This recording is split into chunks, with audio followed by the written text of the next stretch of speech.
Between residents and lawmakers. For the record. The record. Informative, impartial, insightful. This is your talk show. 1-800-534-8255. Your calls, your input. This is For the Record. And now, your host, Orrett Connor. Good morning, and welcome to For the Record. Today is Friday, the first day of March 2019. First of all, I want to say to you that the roads of the Cayman Islands are wet this morning. I don't think it is raining outside at the moment. When I came in at about 7 o'clock, the rain had subsided. But for those of you who are using the roads of the Cayman Islands, whether you be a pedestrian, whether you be a cyclist, riding a bicycle, or riding a motorcycle, if you're operating other vehicles on the road, we urge you to be extremely careful. The roads are wet. We know that when the rain first comes down after a period of dryness, that certain amount of oil will build up on the roads, and of course you don't see it when the road is dry. But when the water hits it, then it becomes a little bit more treacherous and dangerous. So again, be careful when you're driving on the roads. Maintain a safe distance behind the vehicle that is in front of you. They say, one car length for every 10 miles an hour, and then when you get over 40 miles an hour, you should increase that by about 2 car lengths. Of course, many of you will say, well, if we do that, then traffic will really be backed up. But again, you want to observe the rules of the road, because remember, the life that you save may be your own. I want to thank you, our listening and viewing audience, for allowing Radio Cayman, and by extension For the Record, into your homes, into your vehicles, as you traverse the busy roads of the Cayman Islands into your places of work, whether it be an office cubicle or if you're working in the outdoors. For the Record, as you know, is a show produced by the staff and management of Radio Cayman, and it is geared towards keeping you abreast of issues as they arise and play out on the local, regional, and international scene. I am your host, Orrett Connor, and you're welcome to join me every Monday, Wednesday, and Friday from 7:30 a.m. until 10 a.m. Our phone lines are always open. There is always someone there waiting to take your calls. This morning, it is that radio voice of DJ Lynn. You can call us on our toll-free number provided courtesy of Flo. That toll-free number is 1-800-534-8255. You can also call us on 949-8037 and 949-6990. Email us at For the Record. That is one word, For the Record, at candw.ky. WhatsApp us on 925-3261, where you can leave us a text message or send us a voice note, the contents of which will be played during the course of the show. And of course, you can follow us simply by subscribing to Radio Cayman live stream. I have a few housekeeping matters to take care of first. We always encourage people to send us the names of persons who've had birthdays, whether it's the day that the announcement is being made, or after, or even before as well. So again, you may have heard some of these before. Mr. Harold Powell, also known as Bull. His birthday was on the 23rd of February. Then you have his sister, Miss Pam Myrie, whose birthday was on the 28th of February. Big party last Friday night as well. Lots of Caymanians there. Somebody said, I never seen so many Caymanians in one place in all my life. You know, normally they say these days when you want to see a Caymanian, you either go to the hospital or if you go to a funeral. But this one was a party, so we can add Pam and Harold's party to as the third place to go to see Caymanians as well. Mr. Ezzard Watson, his was on the 25th of February, and for those of you who live in the Rock Hole area, Ezzard Watson is Pikey. We call him Pikey. So down in Rock Hole, we had a party for Pikey a few days ago. Had a nice cake for him and pizza and chicken wings and all of that stuff. Then we have Miss Laura Taylor, whose birthday was on the 25th of February. I think she returned to the island last night, so I want to wish her a belated happy birthday as well. Mr. Justin Graham Rankin, his was on the 25th of February. That would be Lord Graham's son. Miss Sarah Sue, didn't give her last name here. I believe it could be, okay, Sarah Sue Macfield, and thank you, DJ. 6th of February was her birthday, one day after mine, as a matter of fact. And then this young man working in the planning department, and I hope he's listening as well, Mr. Nitel Missick, 28th of February. That was yesterday, so a belated happy birthday to Mr. Nitel Missick, working in the planning department. And if that name Missick sounds familiar in any way, or it may not sound Caymanian, it is Turks and Caicos. I don't know if they say Turks and Caicos, but I'm saying it is Turks and Caicos from the Turks and Caicos Islands as well. And Mr. Nitel Missick, happy birthday to you as well. One more item of housekeeping. Normally we don't do this, but this is very important. Someone unfortunately lost their wallet last night, their purse, in the Savannah area, near to the Wendy's restaurant there. Vehicle was parked on the road. They unfortunately left the wallet on the roof of their car and drove off. Subsequently went back, searched for it, couldn't find it. The person is quite confident that someone would have picked it up. It contained money. It contained very important documentation. The money, while it is important, is not the important thing. What is important is the additional documentation is there. Now, we here in the Cayman Islands, we talk about Caymankind. We try to be as honest as we possibly can. And in the days gone by, when something like this happened, people would turn it in. We are urging whoever may have found that, if you know the person who may have found it, urge them to turn it in. The importance of that purse has to do with the documentation that is inside. And if any of you have had the terrible experience of losing your wallet with your driver's license and all of your other documentation, you know what sort of a headache it is that you have to go through to replace all of that as well. So if the person decides to take the money out of the wallet, fine. Just turn it in, the wallet, into someone who can contact that person. I'm not naming names on the radio for obvious reasons, but if anyone has found a wallet anywhere in the Savannah area, it would have dropped off the roof of a car, so it may not have been in the immediate spot where the car was parked, but after the car would have driven off, it would have dropped off. Please, let's practice, exercise our Caymankind, and if you have found it, or if you know who have found it, please turn it in. With that, all of that, housekeeping exercises, Mr. Miller, this morning, I want to say to you, good morning, sir. Welcome to For the Record. As usual, early, got into the parking lot, and you were there long before me. Make sure that you beat that traffic coming in to Georgetown. Well, that's good morning, OC, and morning to the listening public, and it's good to be here. And yes, if I don't leave Northside before 6 o'clock, and if I leave before 6, I get here by 6:30. But if I leave 10 past 6, I don't get here till 8:30, 9 o'clock. Wow. I mean, that's the difference. You know? And it's tough coming from Northside in the morning and getting to work. And I don't know what the solution is.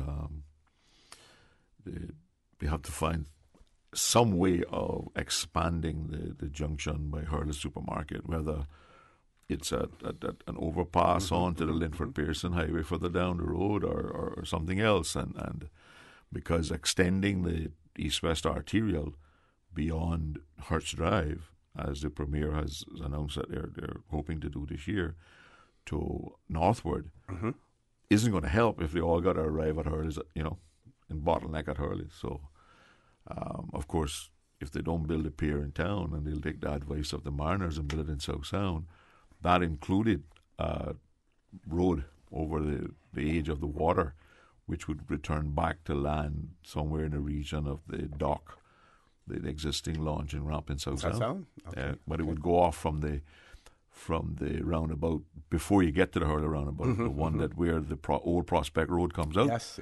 Go out there, you see. Which would take a lot of the traffic out, and particularly the school traffic and all that, and could avoid the Hurley's roundabout. But it's tough, and we have to make some serious decisions, as we talked about last week. What we are going to do in terms of who can own cars, how many cars you can own. It may sound tough, but we can't continue to build ourselves out of traffic roads, out of traffic jams. It's just not the space. Yeah. As a person who has been involved in politics since the 80s, what would you say about governing in the Cayman Islands as we continue to quote unquote progress? The qualities in terms of foresight and planning and everything else that we are going to require from our political leaders and from our politicians, because it doesn't get any simpler.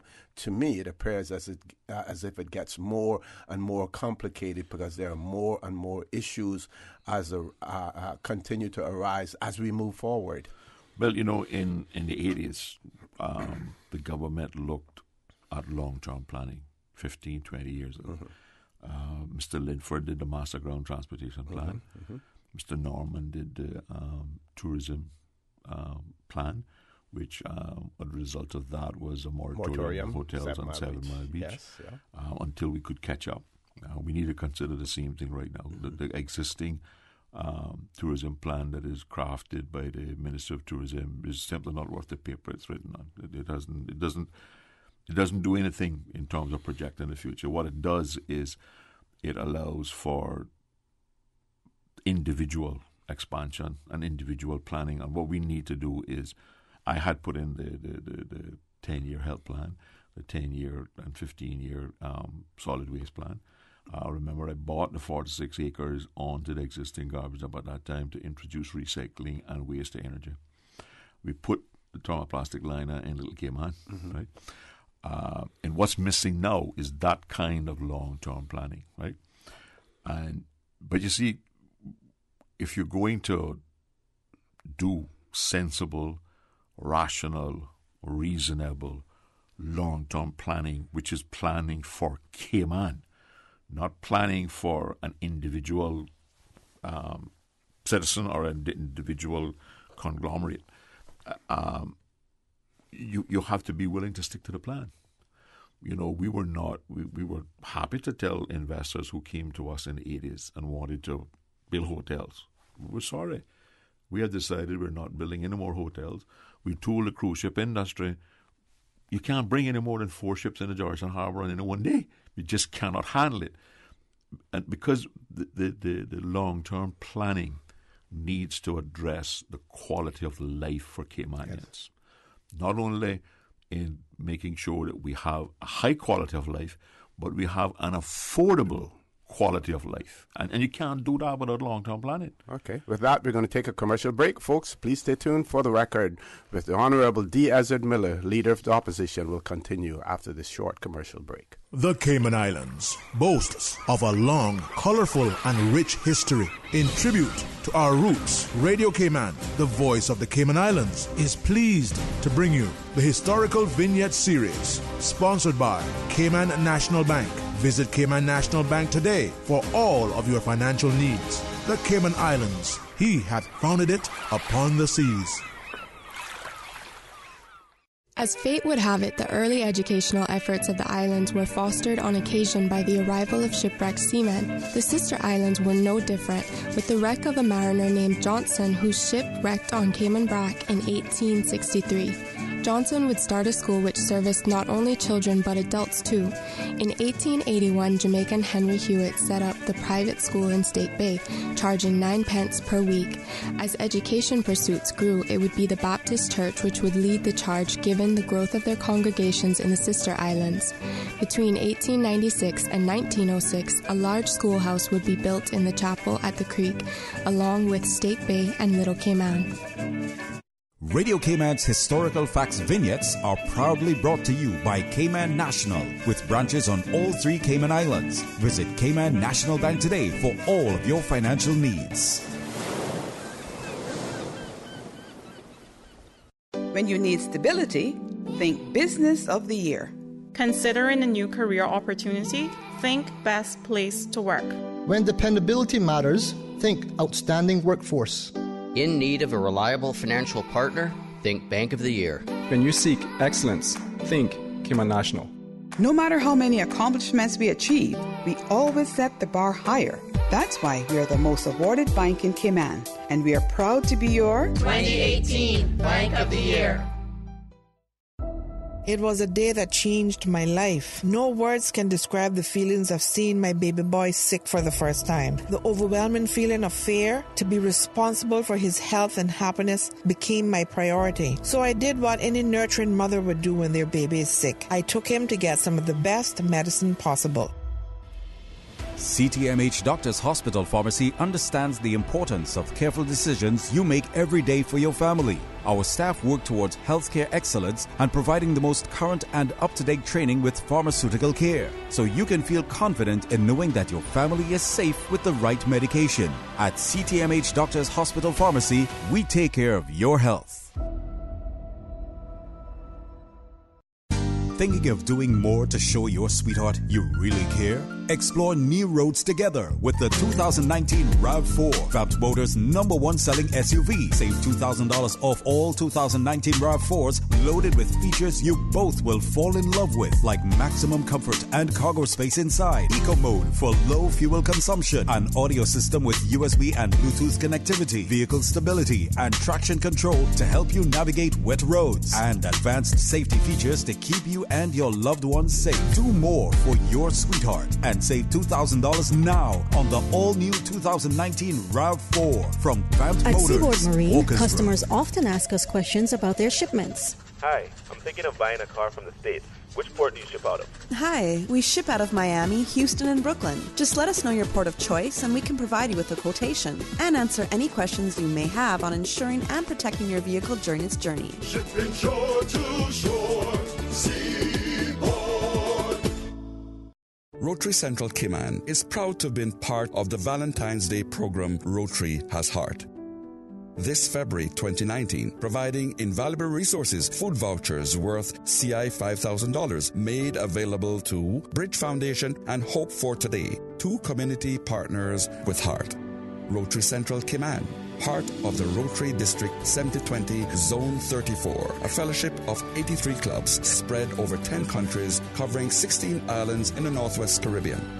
Rotary Has Heart, another inspiration program through Rotary Central. System 1 loaded. 1-800-534-8255. What is on your mind when it comes to the government, independence, and the opposition? Issues that matter to you. 1-800-534-8255. Waiting to hear from you. For the Record. This is For the Record with Orrett Connor. Good morning and welcome back to For the Record. In the studio with me this morning, none other than the Honorable Ezzard Miller, Leader of the Opposition. When I was talking about those birthdays before, I said Turks and Caicos. But actually, the people in the Turks and Caicos Islands, they refer to themselves as Turks and Caicos Islanders. Yes, I remember that afterwards. Yes. So, Mr. Miller, we were talking about the need for long-term planning. Need for long-term planning. And at some point in time, I want you to talk about one of the dilemmas that we may have in the Cayman Islands when it comes to small businesses, the small entrepreneur, when you also have these large conglomerates in the Cayman Islands who have an insatiable appetite to continue to grow, to expand.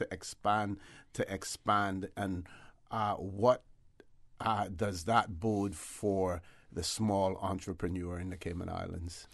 Well, my biggest fear right now is because we don't have a long-term economic plan, and we haven't decided as a country where we want to go with our growth and our development. I mean, we hear people just arbitrarily throwing around about, well, we need 100,000 people in population, right? We know that the government is currently reviewing the physical development plan. But then again, we had even in the middle of that, the Premier comes out and says he wants us to consider giving the Dart conglomeration an iconic building in Cayman. And he didn't say how many stores it is, but we know that people in his group have suggested 50 stories. What's happening to us and what we've got to be careful about is a large conglomerate like the Dart conglomerate. They come to Cayman, they have unlimited financial resources. There's nobody in Cayman that can compete with them in terms of financial resources and how long they can have a business or a hotel or something in operation without making money out of it.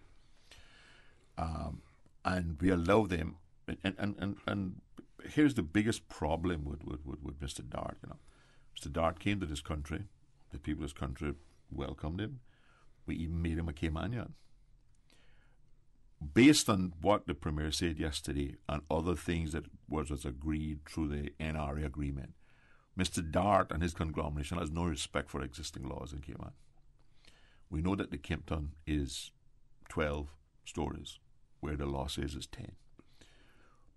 Having gone through that experience, right, and piling up sand on the side of the building to get an extra 2 stories, for him to now make a proposal to government to put up a building, whether it's 30 stories or 50 stories, knowing what the law says, and get permission to do that, which then forces the hand of the government to change the legislation. That's not how legislation is supposed to be developed in this country. I have no problem with Mr. Dart lobbying to have the height increase it on 7 Mile Beach. Mm-hmm. But it must be globally. It mustn't just be for him one, right? Mm-hmm. And the risk we run is that what we are doing is we are eliminating the opportunity for Caymanians to grow organically. Because you look around, he's buying up small businesses that are on the verge of failure, or people who just get tired of working. Because, I have a friend in North Carolina who has a big sign on her fridge that says the only thing more overrated than natural childbirth is owning your own business, right? In terms of the pain it inflicts on you. So we have to put, and I don't subscribe to this idea that we cannot control our economic growth.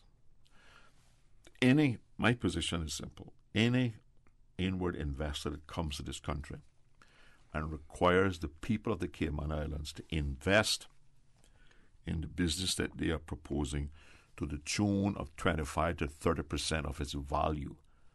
And how do we do that? We do that by waiving fees to government, infrastructural fees, planning fees, work permit fees, import duty fees, right? If that is what is necessary to make their business successful, this country don't need them. It is better for us to grow more slowly, giving Caymanians the opportunity to get involved in those businesses. One of the things that what my constituency has consistently said to me is that, listen, we don't want to be 7 Mile Beach in Northside. Mm-hmm. What we want is for us to be able to have opportunities for bed and breakfasts. Now we have the Airbnb, which is even greater opportunities and less investment, so to speak, right? But if we allow people with huge financial resources to come here and continually take on business, because remember, we neither have antitrust legislation nor fair trading competition legislation. He already has the financial backing. What he is doing is he's slowly but deliberately taken over the total economic engine of the Cayman Islands, particularly in the tourism industry. What happens when he controls that to the point that he dictates government policy and not the people through their elected representatives, which is what he's doing in this case now by changing the law. Remember, we also had to change other laws because some of the things that he got and negotiated in the agreement, the NRA agreement, were illegal, like waiving of planning fees and all that. Remember, we had to change the law under Mr. Kurt to allow the minister to do that because there was no authority to do it before. We have a hoteliers law, you know. Yes, we have a hoteliers law. The hoteliers law is very specific. It says if you're building a hotel in the 7 Mile Beach corridor, you don't get any duty concessions at all. If you're building one anywhere else in the 3 islands, the duty to be charged is 2.5%. Right? Now, how can the government ignore legislation? Now, if the government want to bring the hotel aids law to the Legislative Assembly and amend it to say that hotels to be built in the 7 Mile Beach corridor can get zero duty, can get infrastructure fees paid, and the false argument we use, right, is that, well, if we don't offer these concessions, the investment won't come. Well, do we really need the investment now? We have 22,000 jobs that we don't have enough Caymanians to fill right now. So at some point in time, we have to get more concerned about the quality of life than just the GDP. If you listen to the Premier's speech yesterday, which was a good speech, was a very good speech, in all of the economic analysis and the indices that are used internationally, Cayman is doing well. But talk to Caymanians like me and you. That speech was a good speech for the people in that room, which is his political supporters, right? It wasn't a good speech for the people I represent.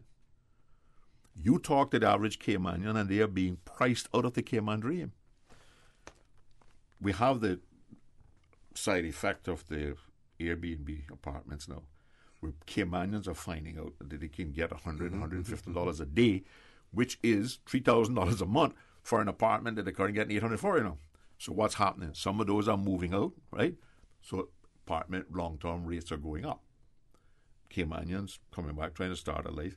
Property is going way out of whack. Mine and your dream, OC, was when we finish college, we could come back to Cayman, and in 4 or 5 years, if our parents couldn't give us a parcel of land, we could have bought a little piece of land, we started a house, we get married, we start a family.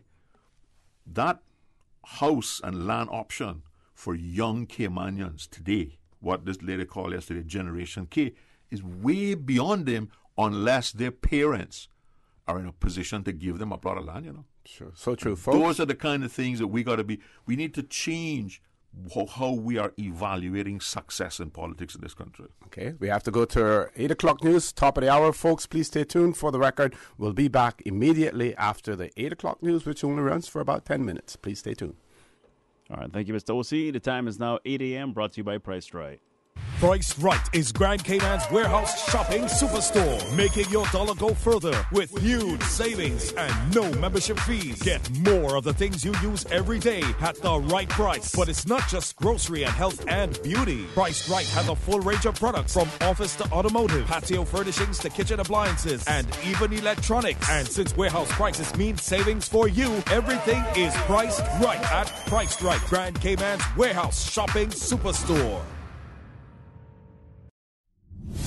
The voice of the Cayman Islands. 89.9 FM in Grand Cayman and 93.9 FM in Cayman Brac and Little Cayman. Silver wings shining in the sunlight. Radio Cayman. Access and information. Your community. News and information. Radio Cayman is your choice, your voice for today's biggest news. Radio Cayman.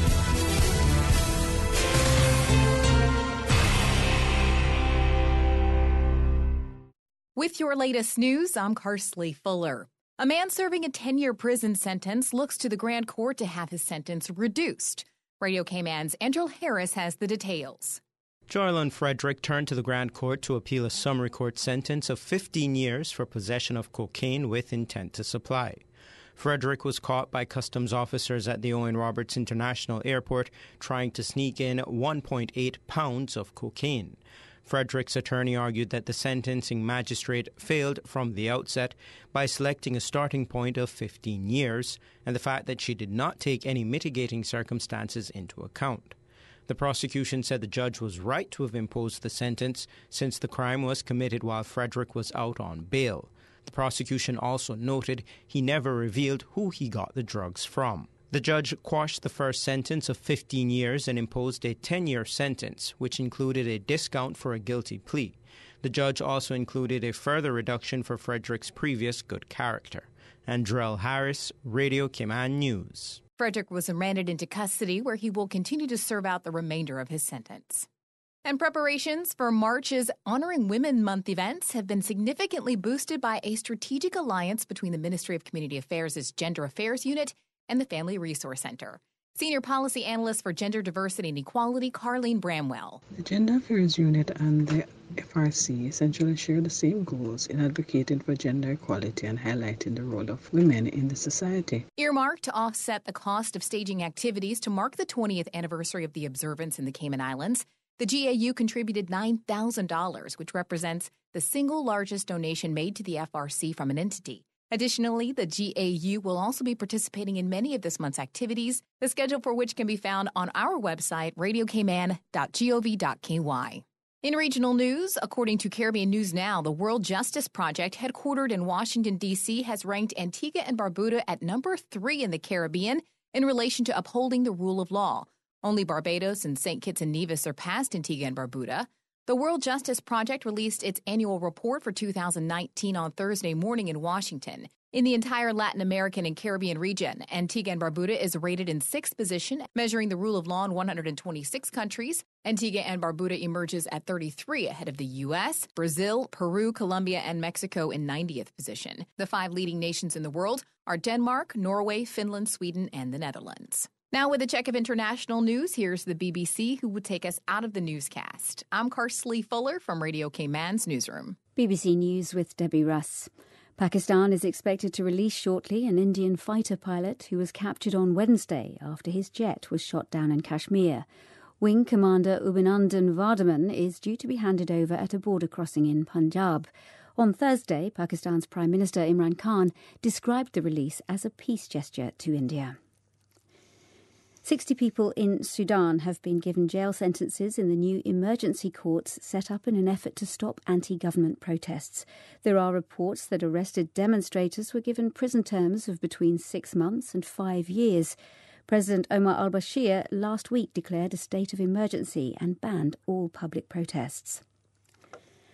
Venezuela's vice president has held talks in Moscow to rally support from a key ally of President Nicolas Maduro's embattled government. Delcy Rodriguez said Venezuela was moving the European office of its state-owned oil company from Lisbon to Moscow. Russia said it would continue to provide humanitarian aid. Gun battles and a car bomb in the Somali capital Mogadishu have killed more than 20 people. There were lengthy exchanges of gunfire between police and the suspected al-Shabaab militants. The former central bank governor of Liberia, Milton Weeks, has been arrested after an independent report found that tens of millions of dollars were printed and imported without authorization. On Thursday, the son of Ellen Johnson Sirleaf, the former Liberian president, was also arrested in connection with the scandal. Australian court documents have revealed that Cardinal George Pell is challenging his child sex abuse conviction. The former Vatican treasurer says it's unreasonable. New Zealand has joined efforts to contain a growing oil spill from a cargo ship that ran aground in the Solomon Islands last month, close to a World Heritage Site. The ship struck a coral reef by Rennell Island, carrying 700 tonnes of heavy fuel. BBC News. Access. What's happening in your community? News and information, music and more. You can find us. www.radiocayman.gov.ky. Like us on Facebook and follow us on Twitter. Radio Cayman is your choice, your voice for today's biggest news. Radio Cayman.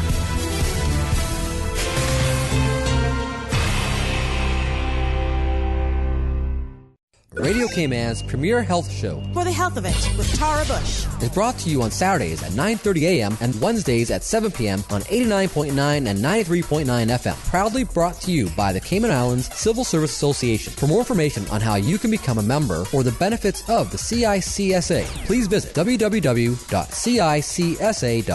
For your convenience, the CICSA offices are open on Mondays from 9 to 12 p.m. and Thursdays from 1 to 4 p.m. For the Health of It with Tara Bush. Brother, sister, mother, father, aunt, uncle, nephew, niece, friend, colleague, husband. You and everyone you love can join the fight against diabetes. March 16th at 6 a.m. Join the management and staff of Soul Cayman and Esso service stations on a 5K walk or run to benefit the Cayman Islands Diabetes Association. Registration forms available at any Esso station. T-shirt collection from Barkham service station only. Early bird $10. General registration is $15. Follow Soul Cayman on Facebook for more details. The Esso brand is a trademark of ExxonMobil Corporation and is used under license.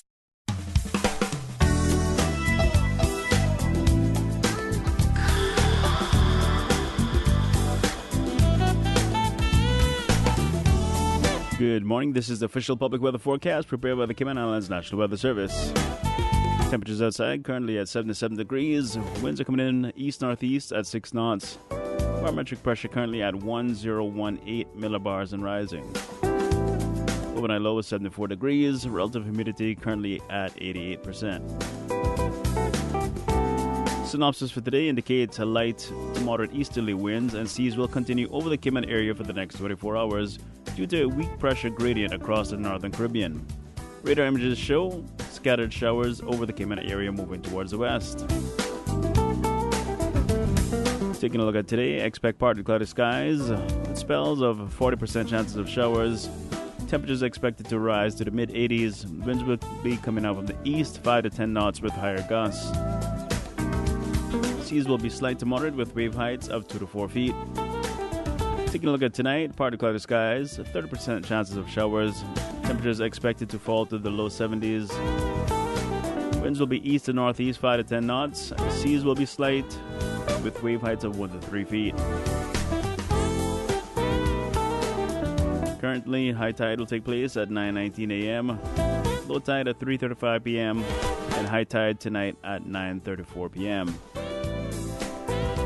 Sunset is 6:29 p.m., sunrise tomorrow 6:45 a.m. Outlook through Sunday morning is for similar conditions.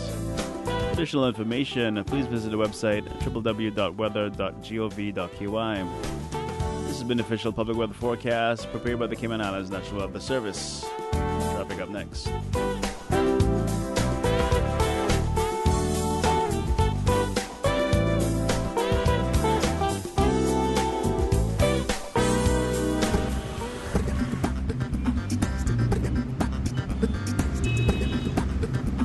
And once again, good morning to our drivers out on the road. We do wish you a safe trip into the town. As you're coming in from the east, things slow down as far back as the Ocean Club. Right across the roundabout right there by Lantern Point in Prospect area. Things begin to slow down a little further up as you head on towards the Kings Roundabout on towards Lidford Pearson Highway. Taking a look at Bobby Thompson, things aren't too bad as you move smoothly on towards the CNB Roundabout area. Please use caution as roads are wet. Taking a look at Edward Street, smooth flow in traffic as well as Shedden Road. As we take a look over to our cameras over in the Industrial Park area, things begin to slow down just a little bit as you head on towards the Butterfield Roundabout. Moderate flow of traffic onto Godfrey Nixon Way. Coming in from the west, traffic isn't bad. There's no incidents reported at this time, but if you see something on the road, give us a call, 949-6990. Quincy, where you is? I can't see you these days. Darling, as our Jamaican friends say, I gone a foreign. Well, I hope you coming back for Red Sky at night. You never miss that and you better not start now. No, girl. I'll make sure I'm there. When is this again? Saturday, March 2nd, Harkwell Theatre Grounds from 4 p.m. to midnight. Same delicious Cayman cooked food, all the dance, storytelling, dramatic and musical performances, and of course, all the local artisans selling their beautiful art, crafts, jewelry, clothes, and accessories. There's even a new development, the Caymanian Village. Okay, well, I'll meet you at the entrance at 4 o'clock. Don't forget your $15 to get in now. Tickets for Red Sky at Night are $15 for adults, $5 for children 12 and under, $10 for seniors 65 and over, and students ages 13 to 17. Get yours today through Eventpro or one of our many outlets across the island. At Kirk's Home Center, we can make your life much better. We got it all together.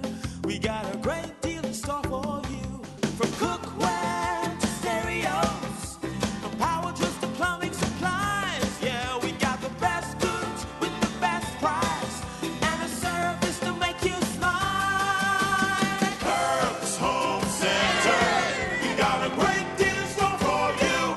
For the record, with Orrett Connor. Initiating system. For information that matter. For the record, with Orrett Connor. Continues right now on Radio Cayman. Good morning, and welcome back to For the Record. My pleasure to have in the studio with me this morning none other than the Honorable Ezzard Miller, Leader of the Opposition. I just want to repeat something that I mentioned earlier in relation to a lost wallet with important documentation. For those of you who may not have heard it earlier, the wallet was lost in the Savannah, near the Rubis Savannah gas station, Wendy's in that area there. If anyone has found it, the person is more important about the documentation inside, even though there was cash as well. If you have found it, or if you know someone who's found it, please turn it in. Like I said before, while the monies in there are important, even more important are the documents. Again, please exercise good judgment, honesty, and turn it in, because they know that someone has found the purse. Talking about birthdays, a few more. I've been asked to announce Miss Carol Jackson. I think I'm trying to remember Carol's nickname. I forget her nickname. Anyway, Miss Carol Jackson, Honorable D. Kurt Tibbetts, Mr. Lloyd Sampson, Miss Brenda Archer. They're all celebrating birthdays tomorrow, the 2nd of March. So we're giving them an advance happy birthday simply because otherwise we wouldn't hear it before Monday. So Carol Jackson, Kurt Tibbetts, Lloyd Sampson, Brenda Archer as well. Yep. Going on to another topic. Mr. Miller, I'm going to, with your permission, read a release that was issued by your office, official opposition, and it says opposition calls for deliberative approach to UK proposals.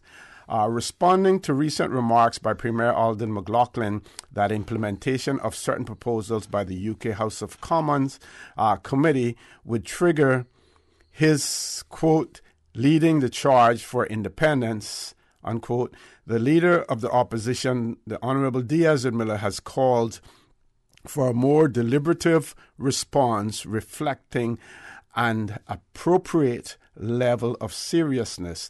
The leader of the opposition's comments follows Mr. McLaughlin's remarks at the recent Chamber of Commerce legislative luncheon.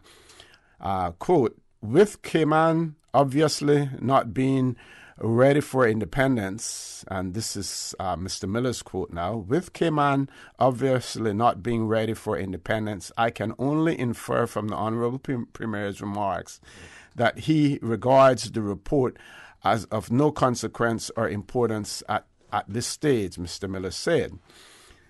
This is unfortunate, as any preoccupation and as any perception, of potential triggers of independence at this time should be taken very seriously, and every effort should be made to deter any internal or external, ultimately precipitating actions, Mr. Miller said. A better approach would be to give active consideration to the report and respond in a timely way with a view of forestalling any potential negative consequences, Mr. Miller said, adding, my quote again, my first option would be to channel the passion inspired by the report into tabling and debating it in the Cayman Islands Legislative Assembly with the aim of formulating a joint position and communicating that to the UK through the appropriate channel. I believe there's more to that as well.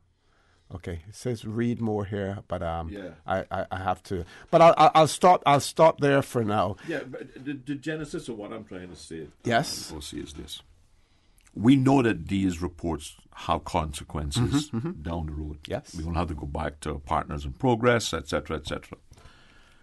And my position is that we need to take this kind of report seriously. My recommendation would be that we have a motion in the Legislative Assembly to debate the report, particularly the two things that the public in general is reacting adversely to, which is the ability of UK citizens to vote and run for office and same-sex marriages. Right?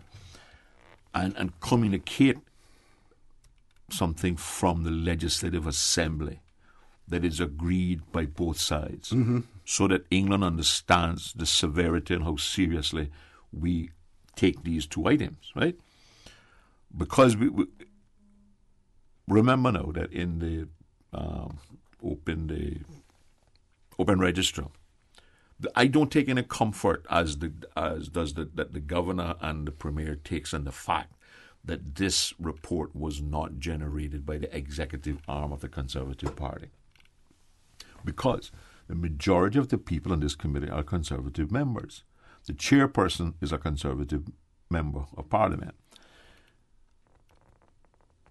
So in the open registry, the government opposed it on the floor of the House of Commons and in the House of Lords, lost it, and it is now law, right? I don't think that we should wait until that happens, because remember now, if with Brexit, however way the exit happens, right? Whether it's a hard Brexit or a soft Brexit or in between Brexit or a Brexit over time, the United Kingdom House of Commons and the House of Lords is going to have to pass into law a whole raft of legislation.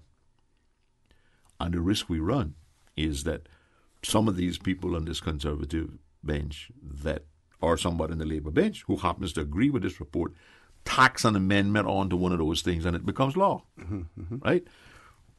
So I just think that we should. And on the other side of what I was saying in that press release is that we need to focus more on improving our governance structures. We need to be developing our local institutions. We need to be developing our people to prepare us for the inevitable, because it's inevitable, right? As you know, O.C., I've made no secret that I support that we move gradually towards independence over a 25 to 30-year period. I'd like to move in 5-year increments, right, where we advance and we make the deliberate. We know it's a planned exercise, right?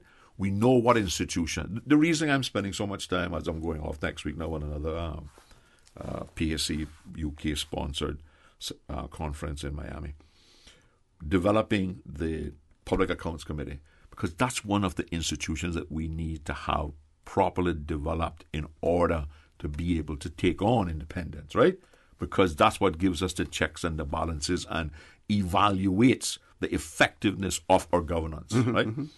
Similarly, I'm trying to do the same thing with the opposition, or the office of the leader of the opposition. I'm in the process of preparing a manual that covers the things that the leader of the opposition is expected to do. There are laws that we make recommendations to the governor for appointment of board members in consultation with, which means he doesn't have to take my advice or on the advice of, right? So I'm laying all of that out. I'm laying out the role that I see the opposition should play. So that, again, that institution it needs to be developed, right? I don't think there's any country in the world on the what they call the hierarchy thing, the protocol of offices and in terms of their hierarchy in the country. Order of precedence? Order of precedence. Where the opposition is as low as it is in Cayman, we're somewhere like 12 or 13, right? And that all of that needs to change and it needs to move up because we need to expand the role of the opposition and in Parliament. We need to identify the role. So what I'm talking about is we need to bring the country along. What my fear for independence for Cayman has always been exactly this, is that the UK government is going to do something that we don't like, and some charismatic politician is going to take us into independence in a short period of time, and we haven't planned it properly, and we're not prepared for it. Okay. Now, on Wednesday's show here, there was some discussion and some disagreement amongst myself and some listeners in relation to the Cayman Islands response, and I think it is important for us to point out, and I will give the dates again here, that the representative in the London office made oral representations to the Select Committee. The Cayman Islands government sent a response written submission to certain of the questions that they were asked. They didn't respond to all the questions. Right.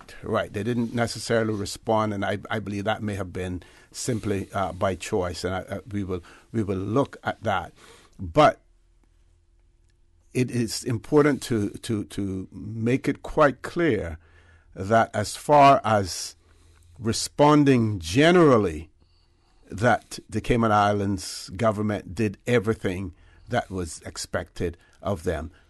Not only did they provide a written response, but we had our representative in the UK, Mr. Eric Bush, make oral representations to the Select Committee as well. I think that it is important, for people to realize that. There's no question that representation was made. Now, you and I can debate all day what the quality of that representation was, right? Because if you read the report, I don't think you're going to be very impressed. But again, you see, this is where I take a different tack, right? Those kinds of representation should involve some kind of participation with the opposition in the Legislative Assembly and with the general public. We got to stop believing that we need to surround these kinds of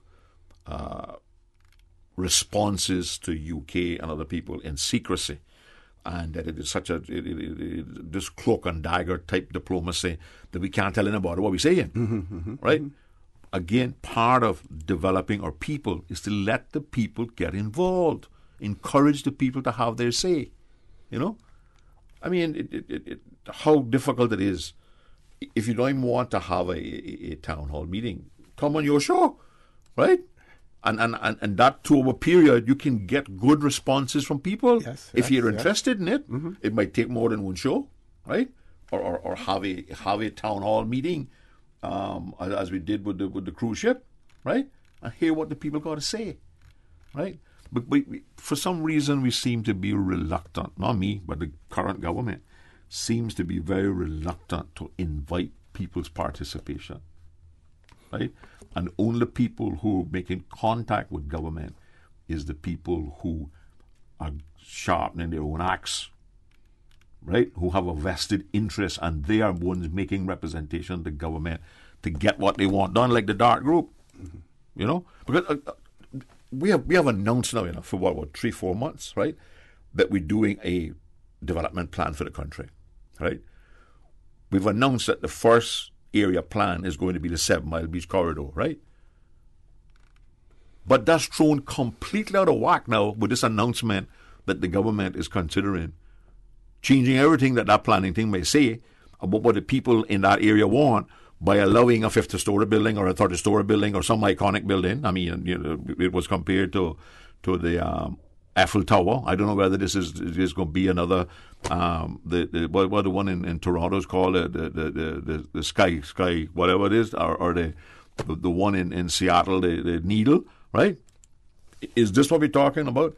Because one of the analysis that I found interesting yesterday was the Premier's, because although he said the decision hadn't been made yet, right, he spent an awful lot of time justifying the decision to allow it and encouraging the people to want to look at that way, was that if we allow these huge high-rise buildings on 7 Mile Beach, we're going to occupy less of the beach is going to be used up, right? Now, the problem is not the building on the beach, it's the people that's in the building, right? That's what overcrowding the beach, right? So you're telling me now that all these buildings up, you're going to build this 50-story building and you're going to tell them, well, only 2 floors at a time can go on the beach? Or only 4 floors at a time can go on the beach? The whole purpose of these people who would be, as it is being proposed by the government, for the wealthy of the wealthiest, right? You're not going to tell them they can't go on the beach when they want, right? The next thing they're going to want is a jetty off there so they can bring their yachts and things and tap where they can admire them from their hotel, from their apartment room, right? Mm-hmm. So we can't, on the one hand, be encouraging the country to get involved in a planning process, but we abort the whole process because some developer comes forward, right, to put something that does not fit in the plan. There's been no announcement by the government that one of the things that we were looking for in this development plan was to build an iconic building. Okay. Right? We have one caller. Let's see if we can take the caller before we go to the commercial break. Caller, good morning. Welcome to For the Record. Good morning, gentlemen. Good morning. Morning, Doc. How are you? Good morning, Mr. F. Miller, Honorable Leader of the Opposition. Good morning, Dr. McFeel. How are you, sir? I am fine this morning, and I completely agree with O.C. about his revelations there. I agree with you that the proposals that this report brings, it's a matter of very, very national importance and significance. Mm-hmm. And to not reply and to take it as if, well, it's not going to happen, it's a very dangerous step. Yep. And let me just say, for people who do not understand the British parliamentary system and how it works, this is not a report that's put up by the cabinet or by the government. This has come from the Parliament itself. Uh-huh. The Parliament committee itself. We already had hearings on it. Mm-hmm. And they reported, and now this is the report back to Parliament, not to Teresa's government. Right. It goes to the Parliament. All the members of Parliament will be able to vote on this report if they take a vote on it.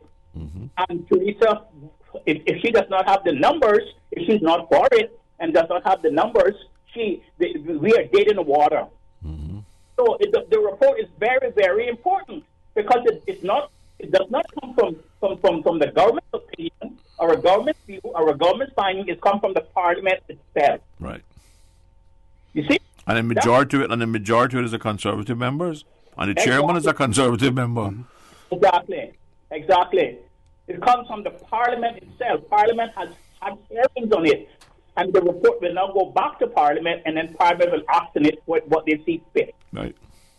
So that's the system and how it works. And but you see, Mr. Miller, we can hardly complain because when we do not even obey our own constitutional order, when we obey the law that says Section 119 and Section 117 and all those other sections in it, when we ignore them, mm-hmm. then you cannot go to other people and say that you don't want them to impose such things on you and so forth. You're in a no man's land, and they know that. They know that. I cannot believe that you have a government in any country that refuses to obey their constitution. Mm-hmm. You see? So that's what I have to say this morning. Thank you very much. Thank you very much, Doc, for that. We have to take a commercial break, folks. For the record, we'll be back shortly. Please stay tuned. Don't change that dial. I remember playing at 7 Mile Beach as a boy, eating mango by the sea, learning how to snorkel. My mother, She worked so hard to provide for our family so that we could have those moments. Seeing her age has been tough. That strong, capable woman, now in need of daily support, it's my time to be strong for her. CTMH Doctors Hospital Pharmacy understands the importance of the careful decisions you make every day for your family. Our staff work towards healthcare excellence and providing the most current and up-to-date training with pharmaceutical care, so you can feel confident in knowing that your family is safe with the right medication. At CTMH Doctors Hospital Pharmacy, we take care of your health. From happy beginnings to happy ever after, Brit K protects your lifestyle with the best insurance cover at the best possible price. Health insurance with far-reaching benefits. 95% of claims settled in 5 days. Low-cost life insurance. And investments. Security in retirement. With a custodian pension plan. For happy beginnings and a happy ever after, visit BritK.ky or call 949-8699. Brit K, where people come first. Hello, I'm Joseph Woods, the Acting Port Director. Our port facility is the hub of the Cayman Islands commerce and economic activity, handling $658 million in imported goods annually. From groceries to construction materials, all sectors of our economy depend on the port. But it is now 40 years old. Its infrastructure is degrading, and we feel the strain from insufficient space for both cargo and cruise operations. The time is now. A new expanded port facility is needed to allow both cargo and cruise to operate efficiently and to support our island's continued growth and development. Support the port, support our tourism, support Cayman's continued growth and development. System 1 loaded. 1-800-534-8255. What is on your mind when it comes to the government, independence, and the opposition? Issues that matter to you. 1-800-534-8255. Waiting to hear from you. For the Record. This is For the Record with Orrett Connor. Good morning and welcome back to For the Record. My pleasure to have in the studio with me this morning the Honorable D. Ezzard Miller, Leader of the Opposition. I'm going to continue to focus a little bit more on the Cayman Islands submission to the Foreign Affairs Committee on global Britain and its relationships with the overseas territories. And just to remind people that there was a white paper that was produced in 2012, and that relationship would again be reviewed down the line. So that's why this review's taking place as well. Understand what the review's entail. The review and the purpose of the committee was to review the relationship with its overseas territories. For somebody to believe that that does not mean change, what's the purpose of the review? Oh, yes. And there was they're recommending some serious changes? Yeah, and there were specific things in there. But focusing on the Cayman Islands submission, it was submitted on the 16th of October 2018. The document is numbered OTS 0109 for those who are interested in it. The evidence consists of an executive summary that was done. In addition to that executive summary, there was an introduction. Also, the then gave an outline of the relationship between the Cayman Islands and the UK. In addition to that, they also, I'm scrolling down, so bear with me. There is a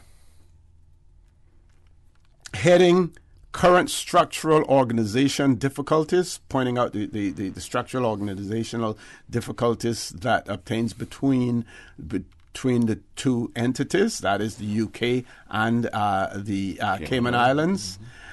There is also a section relating to the 2012 white paper concerns and talk about the devolution process.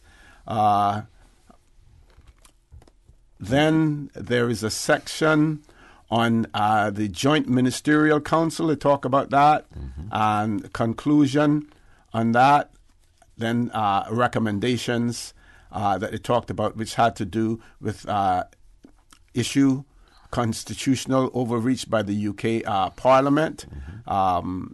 I'll read that one. For instance, it says recommendation. This is the Cayman Islands government's recommendation. In view of the actions taken by the UK Parliament to amend the Sanctions and Anti-Money Laundering Act 2018 to directly legislate for the Cayman Islands, it would be inappropriate for this inquiry to comment on the UK Parliament's engagement with the Cayman Islands, as there are ongoing discussions of a legal nature to this matter. That being said, once those legal matters are resolved, the Cayman Islands would welcome a discussion with the House of Commons and House of Lords authorities relating to standards in engagement and establishment of a respect agenda between the UK Parliament and the government of the Cayman Islands. We would particularly like this to include a conversation on sanctions we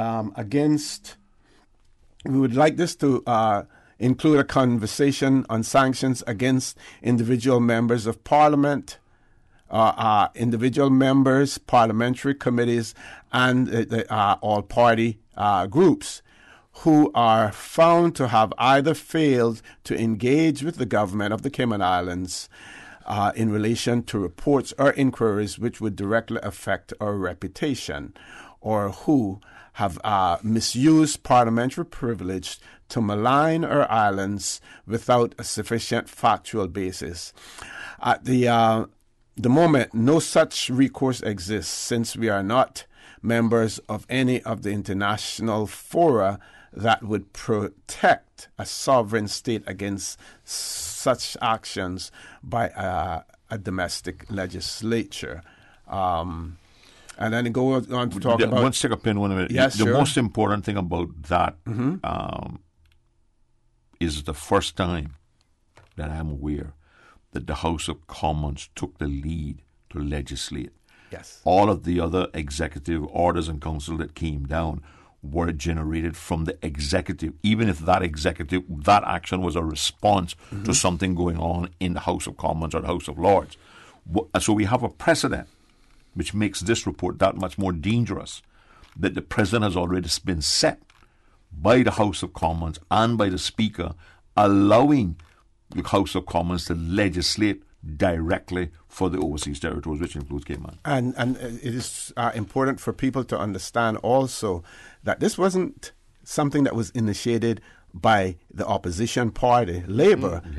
These were renegades within the Conservative Party who sprung the surprise move on the UK in that regard. Yeah, for their own political aggrandizement in their constituency. Exactly. Because they can blame their social shortcomings on supposedly transferring the money to Cayman, and meanwhile money still in London, never left. Yes. Okay, we have some comments from our listeners as well.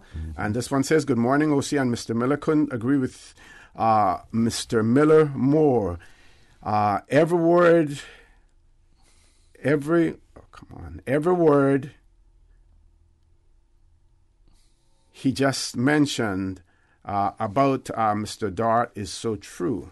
We have to be really, really careful because Mr. Dart has more money than this government will ever see. Don't matter which government is in power, he knows how to get around them.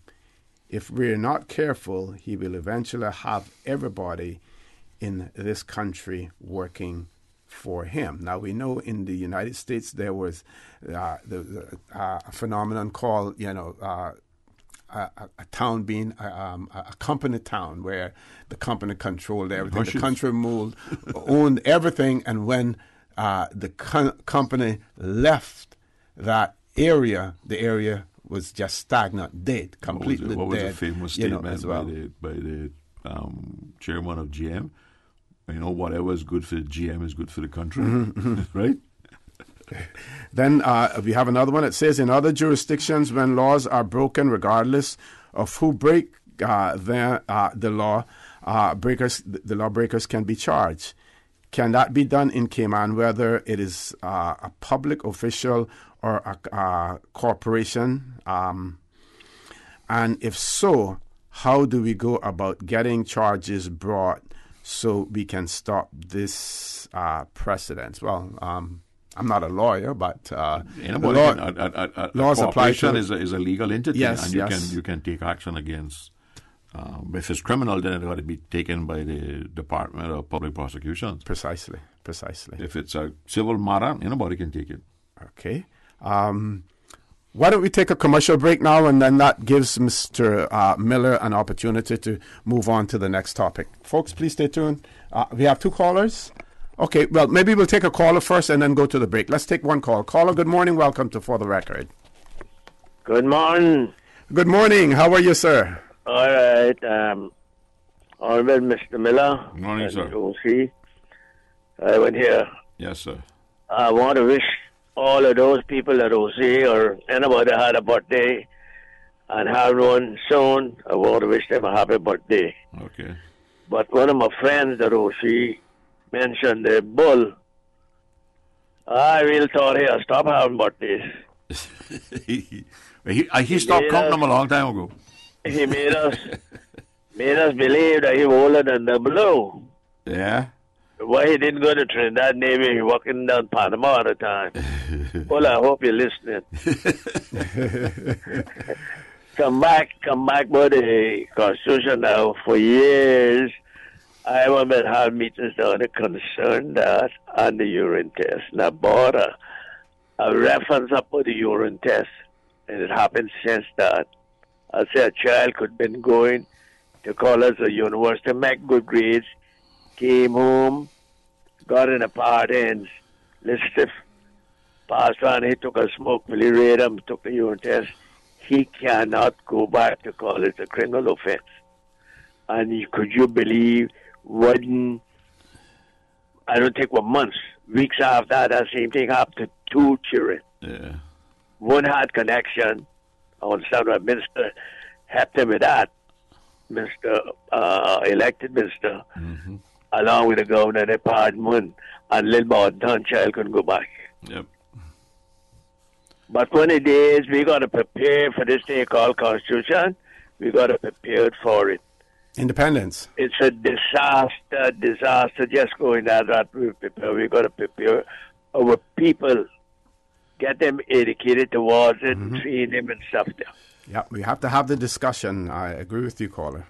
And it going might be in our lifetime, but we're going because if we don't get a leader that say, I can take you all independence, England will cut you loose for these days if you can't abide by her.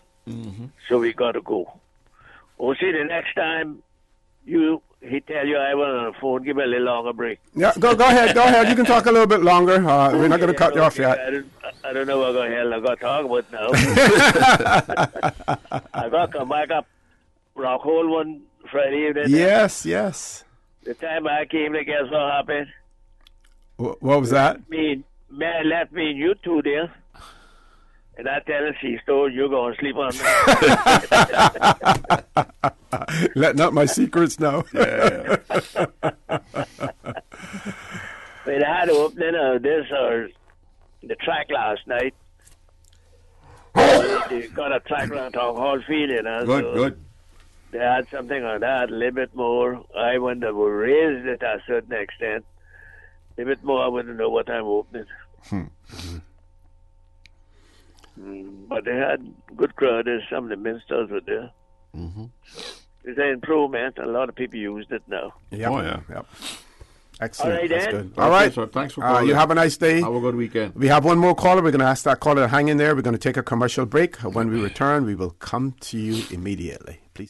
Thinking of doing more to show your sweetheart you really care? Explore new roads together with the 2019 RAV4, Vamped Motors' #1 selling SUV. Save $2,000 off all 2019 RAV4s loaded with features you both will fall in love with, like maximum comfort and cargo space inside, eco mode for low fuel consumption, an audio system with USB and Bluetooth connectivity, vehicle stability and traction control to help you navigate wet roads, and advanced safety features to keep you and your loved ones safe. Do more for your sweetheart and save $2,000 now on the all-new 2019 RAV4 from Vamped Motors, Walkers Road. Rotary Central Cayman is proud to have been part of the Valentine's Day program Rotary Has Heart. This February 2019, providing invaluable resources, food vouchers worth CI $5,000 made available to Bridge Foundation and Hope for Today, two community partners with heart. Rotary Central Cayman, part of the Rotary District 7020 Zone 34, a fellowship of 83 clubs spread over 10 countries covering 16 islands in the Northwest Caribbean. Rotary Has Heart, another inspiration program through Rotary Central. Miami is so much more than just a shopping destination. Foodies, friends, and family are flocking to Miami for a variety of vacation experiences. From theater shows and concerts, theme parks and sports, to museums, fine dining, festivals, culture, spa, and more. And with regular Miami airfares now from just $182 CI round trip, including taxes, now is the time to plan your unique Miami getaway. For details and to book, call 949-2311 or visit CaymanAirways.com. For the Record with Orrett Connor. Initiating system. For information that matters. For the Record with Orrett Connor. Continues right now on Radio Cayman. Good morning and welcome back to For the Record. In the studio with me, none other than the Honorable Ezzard Miller, leader of the opposition. Mr. Miller, we were mentioning a tower in Toronto, and one of our very loyal listeners and, our listeners on Radio Cayman, they're sharp, they do their work, they do their research and everything else, and they have pointed out that the tower in Toronto is called the CN Tower. Yeah, that's the one I was talking about. CN Tower as well. Yeah. Thanks. One caller, let's go to the phone lines. Caller, good morning, welcome to For the Record. Morning, gentlemen. It's Johan Moxham. How's it going? Morning, Mr. Moxham. How are you, sir? All right, gents, I'll just jump straight into it. Mr. Miller, I've been listening to you and other sort of public officials talk about, development and the vision for the country and so on and so forth. But I think the one thing that needs to be said in order to bring a level of objectivity to this discussion is, the economy right now in the Cayman Islands, as good as it is doing, I think you commented earlier that locals aren't seeing the benefit of that. I would agree with that in part, but those that are in financial services, especially at the upper end of ownership and management, they're definitely seeing and feeling the success. I think it's better or safer to say that the vast majority of Caymanians aren't necessarily feeling the benefit of this economic miracle because of rising inflation, rising cost of living, the bureaucracy, the cost of insurance, the cost of healthcare, so on and so forth. But having said, I think it's important that we engage in a national discussion that brings the reality to the situation. Developers like Dart or Jim Wood or Tom Stevens or Mary Black, whatever, they merely are operating within the rules that they're given to work with. I think it's important for us to acknowledge as a country and as citizens that the rules that get changed, the criteria or the adjustments that are made to facilitate commerce, development, and everything else, that is done by our elected representatives. And I think it's unfair in a free market economy for anybody to lay the blame at the developer or any sort of entrepreneur who wishes to achieve a particular objective. That objective cannot be achieved unless it's facilitated and the rules are changed by the elected government that each and every one of us are responsible for putting in place. And as a result of that, the elected government have boards of political appointees who follow the instructions of the elected officials along the way to guarantee particular outcomes. So it's too easy to make somebody else the boogeyman for whatever outcomes or decisions get made. We have to identify that the level of accountability that must exist starts at the very top of the pyramid with those that we elected. They're the ones that decide everything. They decide the laws and change the laws to make it easier to get PR, to make it easier to get status.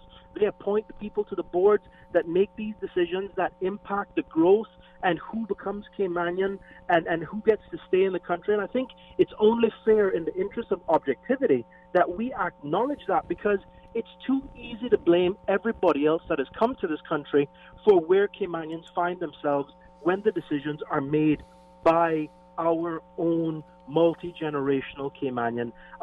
That's the first point. The second point, Mr. Miller and Mr. Osei, I'd love for you guys to comment on that. Mr. Osei, yes, you want me to comment while you're still on? No. Oh, okay, I just figured we're done. Mr. Osei, as a former cabinet secretary, you've held many high-level positions in government. The position taken or the report that was written by the committee in Parliament there, that can't be the first time that the Cayman Islands is coming into the knowledge that the UK and its parliamentarians want for their people to have rights to come to the Cayman Islands free and clear, to be eligible to vote and to run for office. Is that a fair comment, or am I missing something? Well, I would say that in 2002, when we had the again change in nomenclature and also the offer of British citizenship to the overseas territories, including the Cayman Islands, at that point in time, when you looked at the population, the total overall population of all of the overseas territories and the population of the UK, it was made quite clear to the UK at that point in time that the whole issue of citizenship and the right of abode in the overseas territories would not be reciprocated as a result of the offer of British citizenship to the overseas territories, because we were all suspicious of what the UK was doing in that regard, that sooner or later that they would want that to be reciprocal. And that was made quite clear at that point in time. But you're absolutely right. We know that this was coming, would have come down to the pike at some point in time. And it is generated by many other things as well. Look at the report, the preliminary report coming out of the BVI in relation to the election observers there, and where they have dipped their hand into it, also talking about the right of residents other than belongers to vote and everything else. Caller. Thanks for that, for making that clear. I knew that you'd be the right man to ask that question. But if we've come to the stage now where the UK expect to ship their people, because let's face it, Brexit is a disaster for them, and they need to send their people somewhere to get jobs, and they need to have their people strategically placed to make sure that they control a territory like Cayman. Make no mistake, no British national that comes here that works for the Foreign Office is looking out for the Cayman Islands. None. Never have, never will. The objectives and the safeguarding of the interests of the UK are paramount more than anything else. And if they can help us strangle ourselves in the process, they're more than willing to do so, because ultimately they now need to cut ties with the British overseas territories so that they are not responsible for any contingent liabilities that any of the territories may have, given their own sort of cash crunch and their own domestic issues that they might have. That's a fact, and anybody that disputes that really doesn't understand politics in the truest sense, and people look out for themselves. So I would be prepared to give up my British passport right now if that guarantees no British national can jump on a plane, on a boat, and show up here and go, well, I'm one of you now, so I should be eligible to certain rights, because we as a country cannot afford, one, and two, we can't accommodate the influx that of British nationals that will show up on these shores if this report and its recommendations then become government policy. So we need a robust, united position clearly stated by our elected officials as to what we Caymanians and our elected representatives feel about this on our behalf. And the final point that I'll make, Mr. Osei and Mr. Miller, you guys are, again, senior people in the civil service and in public office, as public officials, forgive me. when did the policy change that civil servants are able to promote, advertise, and lobby for government positions? I thought that there was a clear distinction between the elected arm and the policies that it pursues, and the administrative arm and those responsible for the carrying out of said positions. I asked that question because I've been hearing these ads with civil servants and Is there a specific one that you want to mention? Well, I'm talking about the port one, where we've got the acting port director telling us and promoting government policy when I've never seen that before. We have, don't get me wrong, the town manager who is also a civil servant. I'm just asking the question, and it's a question for Mr. Manderson as the deputy governor. When was there a shift, and when did this become acceptable? Because I know that I never voted for any civil servant. I voted for the people and the candidates that put themselves forward for office. So why are civil servants now promoting government policy instead of being solely responsible for the implementation of government policy, which I guess is a question for the deputy governor, not the deputy governor, yes, the deputy governor and the governor's office, because this is a seismic shift in where we've been, and I'd like to understand how that happened, when it happened, and why it happened. Okay, we will certainly explore that here on For the Record this morning as well for you, caller. We certainly will do that. Have a great day. I want to thank you very much, for that as well. And we have one more caller, but I think we'll go to the headline news. We have about 2 minutes. I don't think enough time to take the caller, so we're going to ask the caller to hold on. This whole concept, Mr. Miller, global Britain and its relationship. And global Britain, when you look on the Foreign and Commonwealth, when you look at the House of Commons website, and you look at the committees and the Foreign Select Committee looking at the activities of the Foreign and Commonwealth Office, you see many of these things relating to global Britain. I'm wondering, is the UK getting ready to try to recolonize the world again as a result of Brexit? They're no longer if they no longer become part of the European Union, are they looking to recolonize the world again? And how are they going to recolonize the Cayman Islands? Are they looking to do that by bringing more Brits, giving them more rights in the Cayman Islands, voting rights, the right to run for office, and everything else to recolonize us here again? Well, in fact, in our situation and in all the overseas territories, there's no necessity to recolonize us. We are already colonized. All they have to do is to get the numbers to run things the way they want. Yes. Now, we have managed, since we made a decision in the 60s to become a British Crown colony, we have managed to slowly and deliberately take some of the authority from the governor, our administrators, and bring it into the elected arm of government. And I keep saying that, the 2009 Constitution, I think Al Lin's great credit there is that he managed to get us almost 100% full internal self-government without mentioning the self-government word, and the connotations that would have brought to the discussion. So we have advanced in many ways. So I think it's going to be difficult, if not impossible, for the British government to recolonize us, to take the authorities back. But they can do it because, remember, it's their constitution. Precisely. Yeah. Headline news. We still have one caller. Caller, hang in there. As soon as we return from headline news, I promise you, we're going to take your call first. Please stay tuned. Continuing the Caymanian tradition. Let Cora keep my ground so clean. The heart and soul of the Cayman people. Thank you for keeping the culture alive. Let's read the news every day. From East End to Georgetown, down into West Bay. Radio Cayman in the Cayman Islands. Radio Cayman. Radio Cayman's newsroom. These are the biggest stories right now. Cayman celebrates all things arts and culture tomorrow with the 7th annual Red Sky at Night. The Multicultural Arts Fair is presented by the Cayman National Cultural Foundation and is going to be taking place on the grounds of the Harkwell Theater. Crowds of Indians are gathering near a border crossing with Pakistan ahead of the release of an Indian fighter pilot captured by Pakistan. The Prime Minister Imran Khan said the pilot would be released as a, quote, peace gesture today. India's military welcomed the move. The wing commander was shot down in the disputed region of Kashmir on Wednesday. Both countries are under pressure to calm tensions. And decades after other French-speaking countries adopted feminine names for professionals, the official guardians of the language of France have also backed the change.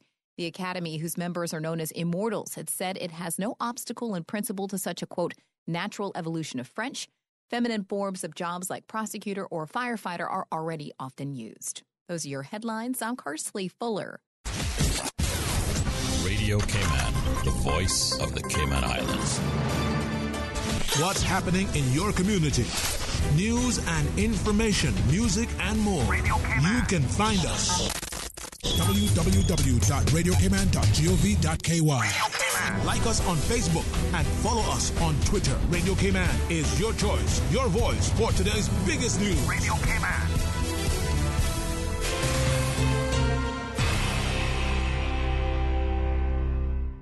For the record, with Orrett Connor. Initiating system. For information that matter. For the record, with Orrett Connor. Continues right now on Radio Cayman. Good morning and welcome back to For the Record. In the studio with me this morning, the Honorable Ezzard Miller, Leader of the Opposition, as promised, going straight to the phone lines. Caller, good morning. Welcome to For the Record. Thanks for being so patient. Good morning. Good morning. A promise is a comfort of soul. No, but I comforted you this morning because I kept my promise this morning, I should say. Mr. Miller, how are you? I'm fine as silk and tough as brown cotton, and I keep my promises. No, that's right. Mr. Miller, I want you to discuss what independent mean to the Cayman Islands when I hang up. Another thing, Mr. Miller, this tower that want to build and much more. You know, for him to come up with all this information, something has been in the pipeline already. Yep. Something is in the pipeline, and I can guarantee you it's going to be a big tick on the paper. Yes, bill. Well, the Premier announced that he had an application from them to do so. It's going to come. Yeah. But I want to say that I took one visit to one of his hotels yesterday, and come to the conclusion she couldn't find her money. And after she couldn't find her money, she's going to want to know if she could pay me in Canadian dollars. And I'm like, I don't think so, miss. Mm-hmm. But anyhow, I didn't get no pay. I left it alone. I gave her my card. I leave it up to her. And Mr. Miller, to do these type of buildings here in the Cayman Islands, we just a small rock.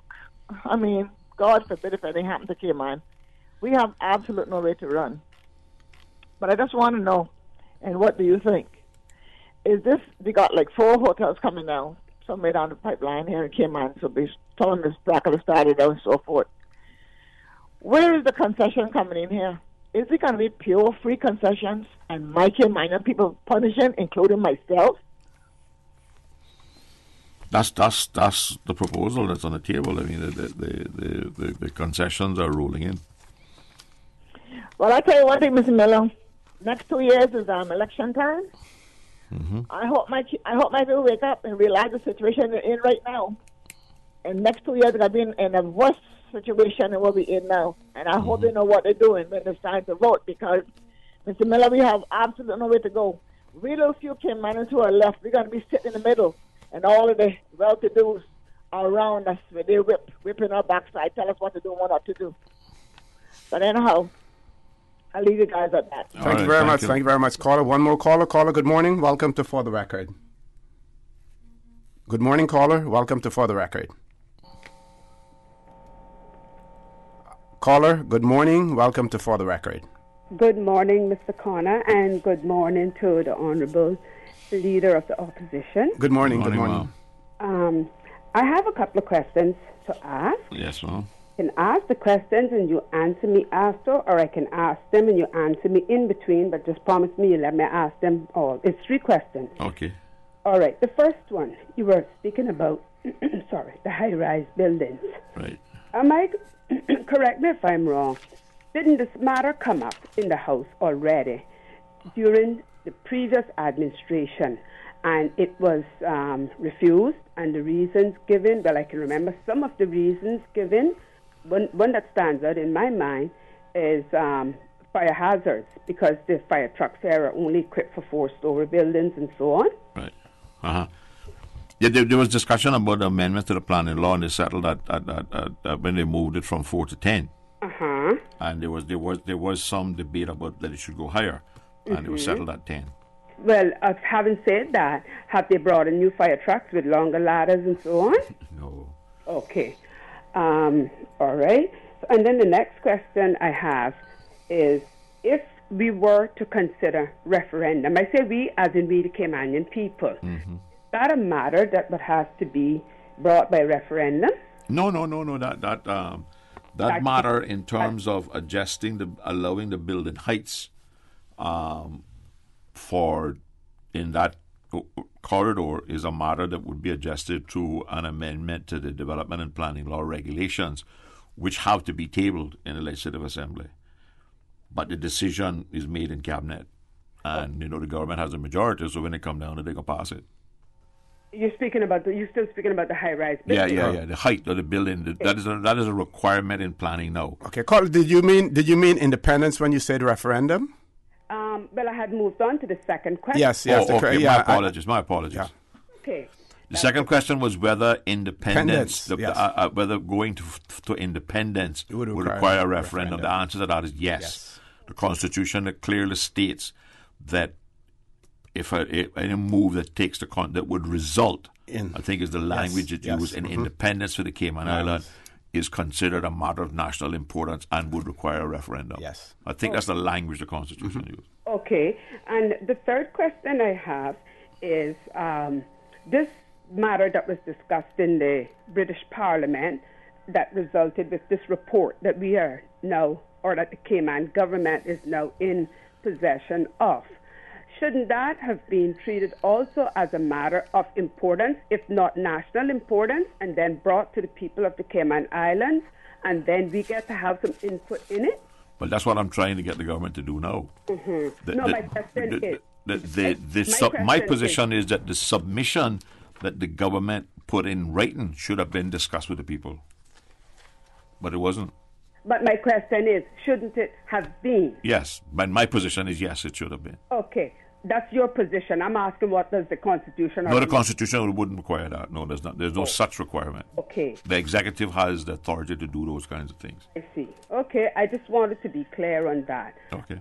Well, thank you. You've answered my question. All right, ma'am. Thank you very much. You have a good weekend. Any more calls? No calls, Mr. Miller. No calls at all. But you see, one of the to answer Mr. Moxham, when he talks about yes, it is the duly elected people that make these decisions, but the duly elected people make these decisions at the bequest of these investors who coming in, and these people who control the economy. The problem we have with a big player like the DART conglomeration is that when they have the funds to do whatever they want to do in order to gain control of the economy. And when they control enough of the economy, they're in a position to dictate government policy. You don't have to go back to talk to your grandfather and your father and talk about how the Merins and the mercantile people dictated government policy because they were the richest people in the country at the time, right? So we get in the same situation here. And my position on the high rise is that if Mr. Dart wanted to go beyond the 10 stories, other than by piling up sand on the outside the building, what he should have done, he should be lobbying government in the process of developing or changing our development plan to adjust the height of buildings in that area. I find it, and I would not entertain if I was the leading the government. I would not entertain an individual application that is ultra-virus of the law, and grant that application in outside the law. We should write laws not for individual investors, not for individual Caymanians, but for the global Cayman, and everybody should have a thing. All of the people currently living in the 7 Mile Beach corridor should have, I believe, have an inherent right to be involved in this decision as to what is going in to the new development plan, area plan for that area, right? And I think they should have input into what heights of buildings, because it is going to affect the quality of their life. If we put up a 30 or a 50-story building down there that is going to have in it, what, I don't know, if it's 30 stories, assuming they got 10 apartments on each story, on each floor, or 5 apartments on each store, that number of people is going to be added, that amount of traffic, that amount of demands on the infrastructure, right, is going to affect their quality of life. The analysis by the Premier at the CEO conference yesterday, that if you build bigger buildings, it means there's going to be less use of 7 Mile Beach, is ludicrous. It's the people who are losing the beach, not the building. The building don't get up and move out on the beach. The reason we have overcrowding on the beach now, because more people can hold in a 10-story building than can hold in a 4-story building. Now, did he mean, and I know people say, oh, you're trying to defend the Premier again, did he mean less usage in terms of building space if you go by going upwards rather than... he talked about overcrowding on the beach. Okay. Right? So what I'm saying is, yes, I agree that the footprint, the footprint of the number of apartments, if you go higher rather than horizontal, is less, right? But what I'm saying is that the people using the beach.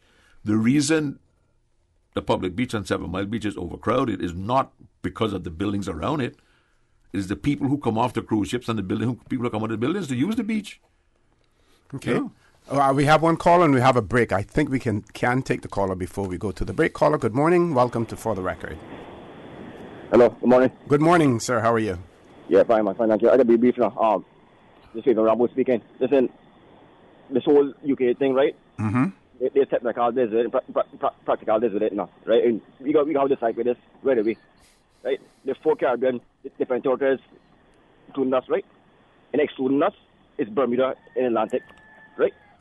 And the 18 territories in total, right? And listen, you have the privilege and the right now to abode now, to reside or accommodate now, and dwell in. So they force that down now. Right? So I say again. So we have obliterated, erased that right away, right? And I hope the 19 now can join force, right? A joint venture to resolve that quickly, swiftly. You gotta tell you, because listen, the Labour Party up there, they racism, right? And the same things are going on. Yes. That's why they parted deteriorating. And I don't know about to come down here and condemn us, right? So that's what I tell you. Right? Have a good day, gentlemen. Thank you very much. Thank you very much, caller, for that. I think that this particular the Foreign Affairs Committee report and the recommendations, that this one has generated a more robust response from the overseas territories, especially the Caribbean overseas territories, and will continue to generate a more robust response. But as we move forward, I think they have never seen anything like but this before. The problem before. we have is the level of our representation, right? The level of the person that we sent to do our representation. You will recall other countries like BVI and Turks and Caicos Island. They had either the premier or a former premier or a leader of the opposition, right, making their oral representations to the committee. Right, and I think again that is part of where we fell down, right, and I would have consulted with the people, and I would have went there and put forward what the people wanted me to put forward on these matters. Okay, and I think that's where we fall down now. Let's take a commercial break. When we return, we can talk about the report a little bit in terms of the inquiry status and where do we go from there. Please stay tuned for the record. We'll be back shortly. Rotary Central Cayman is proud to have been part of the Valentine's Day program Rotary Has Heart. This February 2019, providing invaluable resources, food vouchers worth CI $5,000 made available to Bridge Foundation and Hope for Today, 2 community partners with heart. Rotary Central Cayman, part of the Rotary District 7020 Zone 34, a fellowship of 83 clubs spread over 10 countries covering 16 islands in the Northwest Caribbean.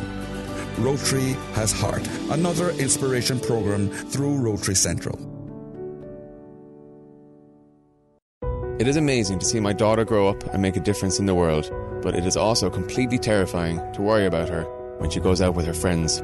It is my job as a father to make sure she makes smart decisions and is safe as a young woman. So, when my daughter needs quality care, I take her to CTMH Doctors Hospital Pharmacy. CTMH Doctors Hospital Pharmacy understands the importance of the careful decisions you make every day for your family. Our staff work towards healthcare excellence and providing the most current and up-to-date training with pharmaceutical care, so you can feel confident in knowing that your family is safe with the right medication. At CTMH Doctors Hospital Pharmacy, we take care of your health. Hello, I am Noel March, a small business owner in Georgetown for over 20 years. Small businesses depend on government to develop a quality infrastructure and environment that encourages entrepreneurs to create and grow local businesses, resulting in the creation of jobs and prosperity for Caymanians. Small businesses help drive our economy. Just as we have supported building the new airport, we must support the building of the new cargo and cruise port. It will give our tourism industry the opportunity to grow and Caymanian entrepreneurs the chance to shine. Support the port. Support our tourism. For the Record with Orrett Connor. Initiating system. For information that matters. For the Record with Orrett Connor. Continues right now on Radio Cayman. Good morning, and welcome back to For the Record. In the studio with me, the Honorable Ezzard Miller, Leader of the Opposition. As far as the future of the Overseas Territories inquiry by the House of Commons Foreign Affairs Committee, the status of the inquiry has been concluded.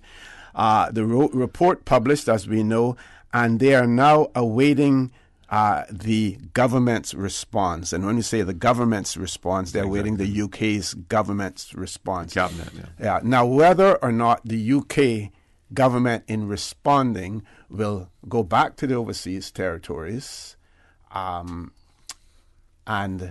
say to them, here's the response we're going to make to this, whether or not they're going to respond based on the written or oral representations made by the overseas territories, or whether or not they're going to basically respond based on their own initiative and nothing else, we don't know. But I say that to say to people, look out for it, because you want to then follow the response. But you see, this is why I am advocating that we don't wait for the government to ask us for a response. Yes. We take the initiative and we do a joint response, and we involve the people in our response to it. Exactly. And then it would not be a bad idea to say to the other Caribbean, in particular overseas territories, who are in similar positions, that we are making a response. We invite you to make a response, so that there is a collection of responses. Mm-hmm. Because the larger and the broader the response is, the more effective it's likely to be. Mm-hmm. Mm-hmm. Mm-hmm.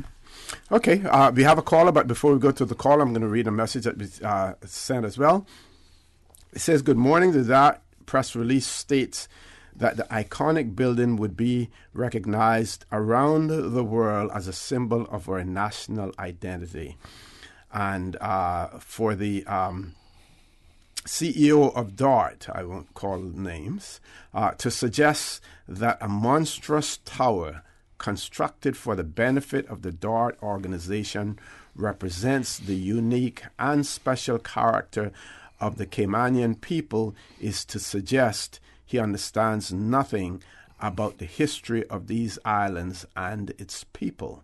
I urge every Caymanian to contact their MLA and voice their objection to this falsely advertised icon of Cayman."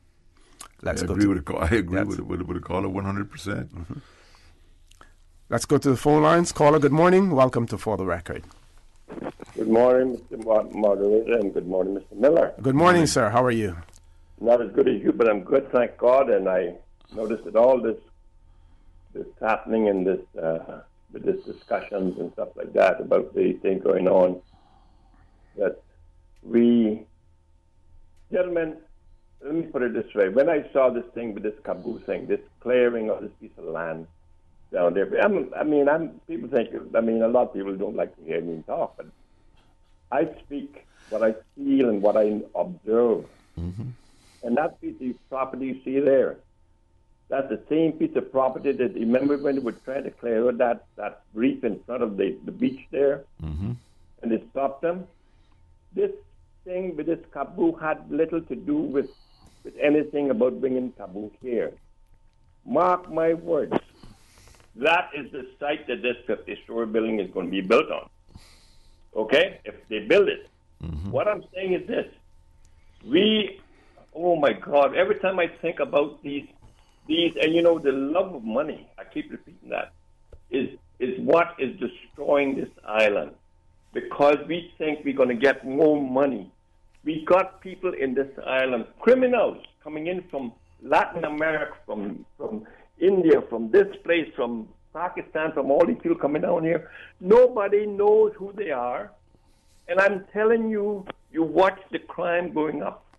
You watch what's happening to Cayman, and nobody's stopping the pastors in this island. I don't hear them talking about what the decadence is going on here. Nobody seems to care. We don't look at the signs of time that this world is being gone. We got to stop thinking about money. My friend, let me show you something. When I came back home in 1986, we didn't have a planning code. We didn't have a code that we worked with. We worked with regulations. Okay? I understand that. When I came in, I saw an opportunity to do something good for this island. I said, let me start implementing code in this island. When I went to planning for the first time, the first building I did, I think, when I came home, was Billy Adams' bookstore up there. First five-story building came, and I did it. And when I went in there and they asked me what this was all about, I said, gentlemen, we don't have the codes in this island that help protect people in case of fire or disasters and stuff like that. That was the first building that we had a code with. After that, I told them maybe they should adopt the Southern Florida Building Code. I said, why don't we adopt this? We'll have a code. We can always write a code of our own later on if we decide to do that. Of course, now we got the international code, which is good. But what I'm saying is this. We have allowed, because of people with money, you look at the town, one of the most prestigious little towns in Cayman and beautiful little areas. We let people go in and they're building these ugly monstrosities now. They got these styrofoam boxes, I call them. They're all square. But what's happening to us is because we are focused on money. Ezzard, keep up the good work. Keep going, do what you got to do. We have to get people to stop and take a look at what's happening in Cayman, because we got more people per capita. Remember now, I did it, so this is like I did. India got 10 people. We are higher based on the cubic or the miles, the square meter of this island. We have more people per capita per mile than India does. We're getting too many people here that coming in and saying that they're tourists. We count them as tourists. They're all looking for work, but we count them as tourists. Gentlemen, help us. Let's all pray to God that I don't know what else to say. Gentlemen, have a good day. You can hear how angry I am about this kind of thing. Thank you very much, caller. Right, thank you very much, caller, for that. One writer. One other thing that I wanted to sure. Mr. Go ahead. Markson made. The civil. Yes. Let's touch on that. I can read this later. I wrote the governor after the September fiasco, where we had all the civil servants up there and mixing with the people from the cruise industry who were tendering and everything else, and the politicians, right? And I've also raised the matter of civil servants out advocating policy that is not yet complete, right? And what that does now to what jeopardy that places the civil servant in if there's a change in government, there's a change in policy. Now, are we getting to the stage now where the politicians going to change their key civil servants when they come into office because they can defend their policy? Now, in the case of the port, my question, I'm being the devil's advocate here. I know I can be the devil. I don't know about being the advocate, but is the acting port director considered a civil servant or not. Well, he might not be a civil servant, Right. but he certainly falls under the rules of the civil service, because the government-owned authorities and the government-owned statutory companies are not allowed to operate entirely outside ethics of the civil service. And what we're talking here is ethics, right? And particularly when the ad might not necessarily be honest, because he's telling people that the port is 40 years old. That's not true. The original port 1965 was done there in 75, 76, 75. But we've made lots of improvements and changes to that. We've added all the cargo space. We've just bought new cranes to accommodate cargo and all that. But what he's saying on the radio is not factual. But I would question whether or not, in his particular case, that if he's not a civil servant, yes, maybe there is a moral obligation to. No, I think there's a legal obligation. Remember, the Public Authorities Law is now in place. Okay, right? And that says, I'm not going to try to quote the section, right? But the whole reason for bringing in the Public Authorities Law was so that those employees would have to operate the same as civil servants. What's the difference between his coming out, doing the ad, urging people to support the pair, and any other civil servant or public servant encouraging people to support a particular event or policy that the government has? For instance, if you're having a medical conference, we want all of you to come down to the medical conference. This is what's going to be done. Because he stands to gain. This is personal to him. He's the director of the port, right, that we're developing. If you're inviting me to a medical conference that the whole public is invited to, and the benefits of that is going to be for the people who come there and get the information. But everybody's going to stands to gain, or a lot of people. I shouldn't say everybody, but a lot of people stand to gain from the port as well. I disagree with that. Because I think a lot of people are going to lose if they build this port out here. Well, that's why I said some. That's why, you know, some. Right. But and I'm going to divert a little bit, just simply to say I think that this is where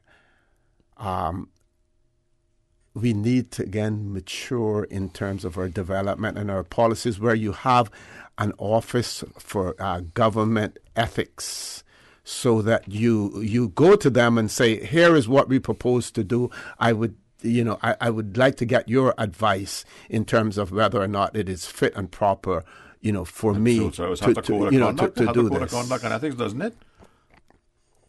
Well, there is a code of conduct. Right. There is one.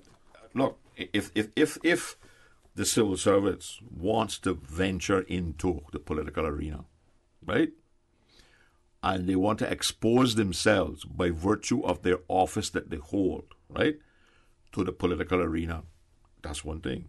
My position is that my interpretation of the existing rules, right, and the advocacy of the deputy governor and the governor in terms of people being independent and not neutral, right, then put all that out of the window. And when the government comes in now, they says, well, all these key people who've been out there advocating for this policy, right, and and I've campaigned against this policy, and I've won. Oh boy, they got to go. If they want to expose themselves to that kind of an environment, which is inevitable, right? I am much more comfortable with the civil servants being as neutral as it is humanly possible to be, and staying out of the political arena. I think it is wrong for the minister to be allowing and asking a civil servant to do that. That's the problem I have with it. Okay. We're going to take a commercial break. We have two callers. Callers, please. And the other question is, why is the board chairman doing it? Yeah. No, he's not a civil servant. Okay, good question as well. Please stay tuned for the record. We'll be back shortly. At Seaboard Marine, customers often ask us questions about their shipments. I have various items coming from different suppliers that I need to ship to Cayman. Do you offer consolidation? Yes. Seaboard Marine offers consolidation for full and less than container loads. We can hold your packages at our Miami warehouse until everything arrives and ship it all in one go. And we have the best rates to Grand Cayman. Visit seaboardmarine.com for more information. Shipping shore to shore, Rotary Central Cayman is proud to have been part of the Valentine's Day program Rotary Has Heart.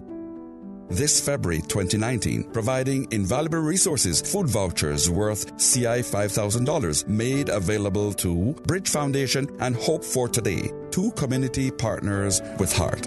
Rotary Central Cayman, part of the Rotary District 7020 Zone 34, a fellowship of 83 clubs spread over 10 countries covering 16 islands in the Northwest Caribbean.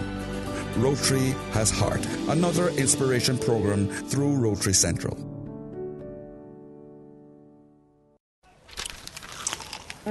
Excuse me, I noticed you from afar. Really? Me? Well, not you. The KFC sandwich you're eating? Oh, Zinger. Sorry, I'm not trying to be funny. No, it's called the Zinger Sandwich. Crunchy, juicy, 100% chicken breast, crisp lettuce, sweet mayo on a seeded bun with a little zing. KFC's chicken is not factory breaded, frozen and refried like the Burger Boys. Customize your KFC Zinger and dip it in barbecue sauce. Wow, now I'm starting to notice you too. For the record, KFC, with Orrett it's Connor. finger looking good. For information that matter. For the record, with Orrett Connor. Continues right now on Radio Cayman. Good morning, and welcome back to For the Record. Two callers, so we're going straight to the phone lines. First caller, good morning. Welcome to For the Record. Good morning, caller. Welcome to For the Record. Good morning. Good morning, sir. How are you? Fine. How are you doing? Fine, thanks. How's Mr. Miller? Good morning, sir. Thank you. Yeah, I'm a little bit confused with everything that's going on here in the island. But as I thought I understood the Premier saying just a few days ago that these guys in the Parliament of UK that was lobbying to have English citizens running in the Cayman Islands for office, I thought he said that that was a very few maybe politicians that really had not much of a say in the UK Parliament. Okay? Now, if that's the case, and I think he had probably merits to say what he said.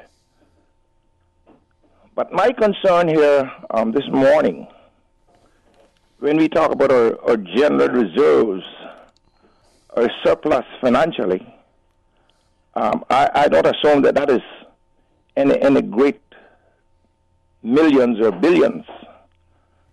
Now, if you look at the island overall, what's happening, as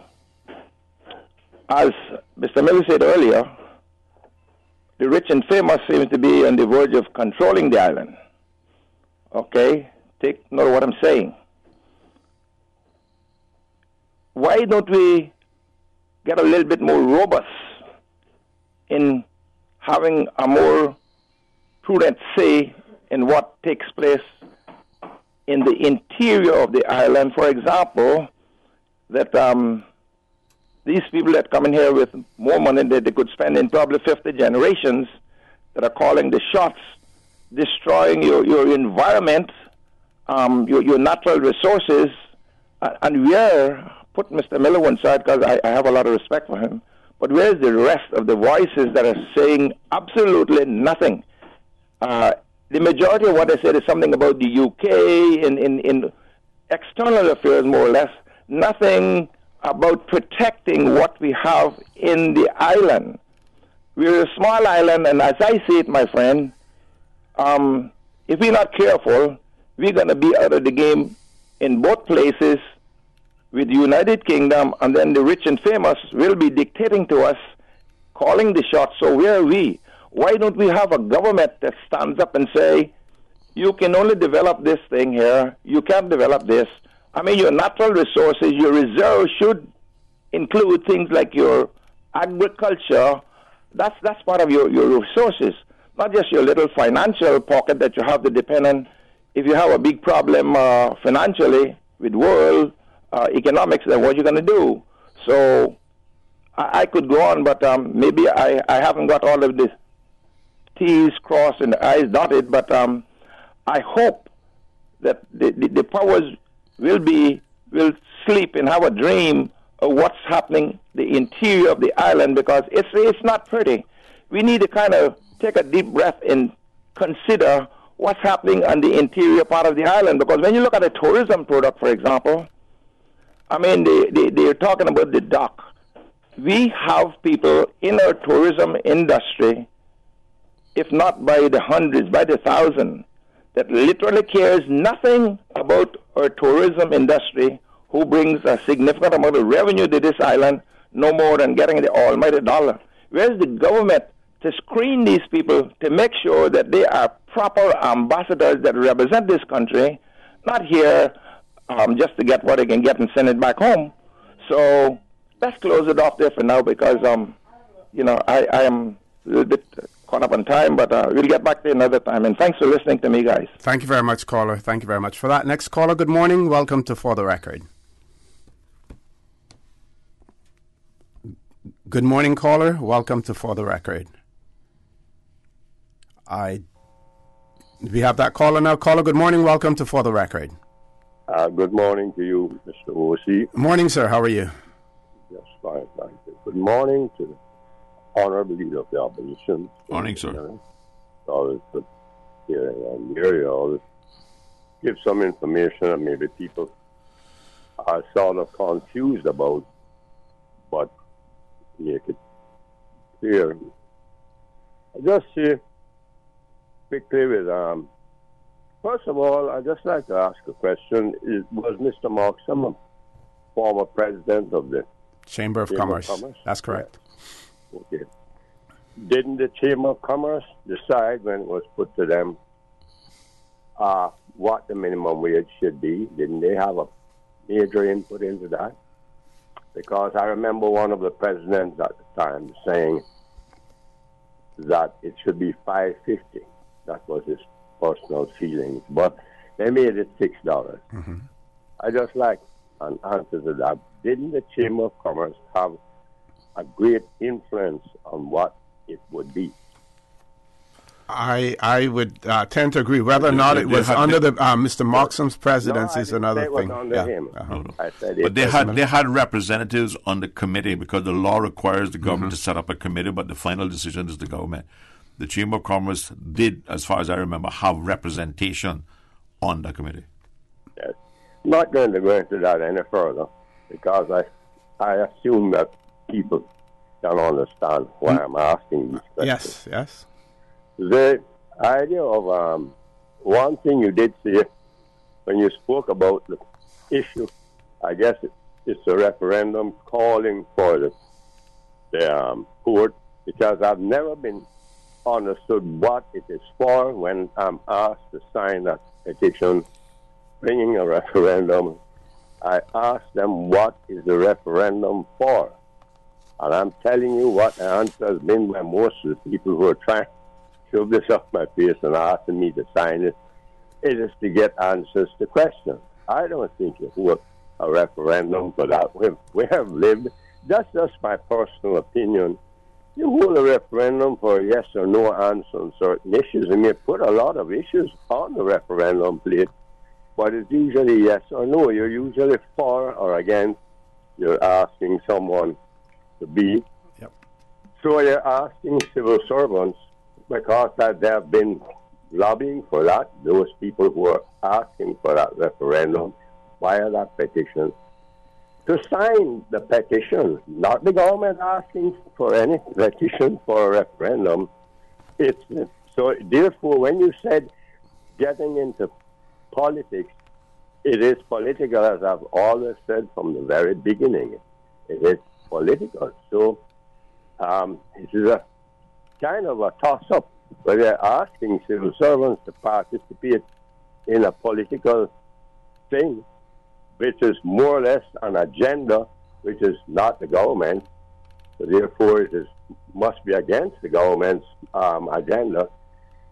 So we're asking them, but we're saying, no, you can't say anything about it, or you shouldn't participate in anything promoting it.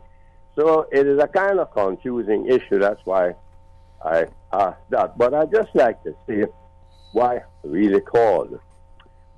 It is obvious, and I've said this over and over, I've been lambasted for saying it, that most of our people do not really understand that there's a price to pay for being a crown colony.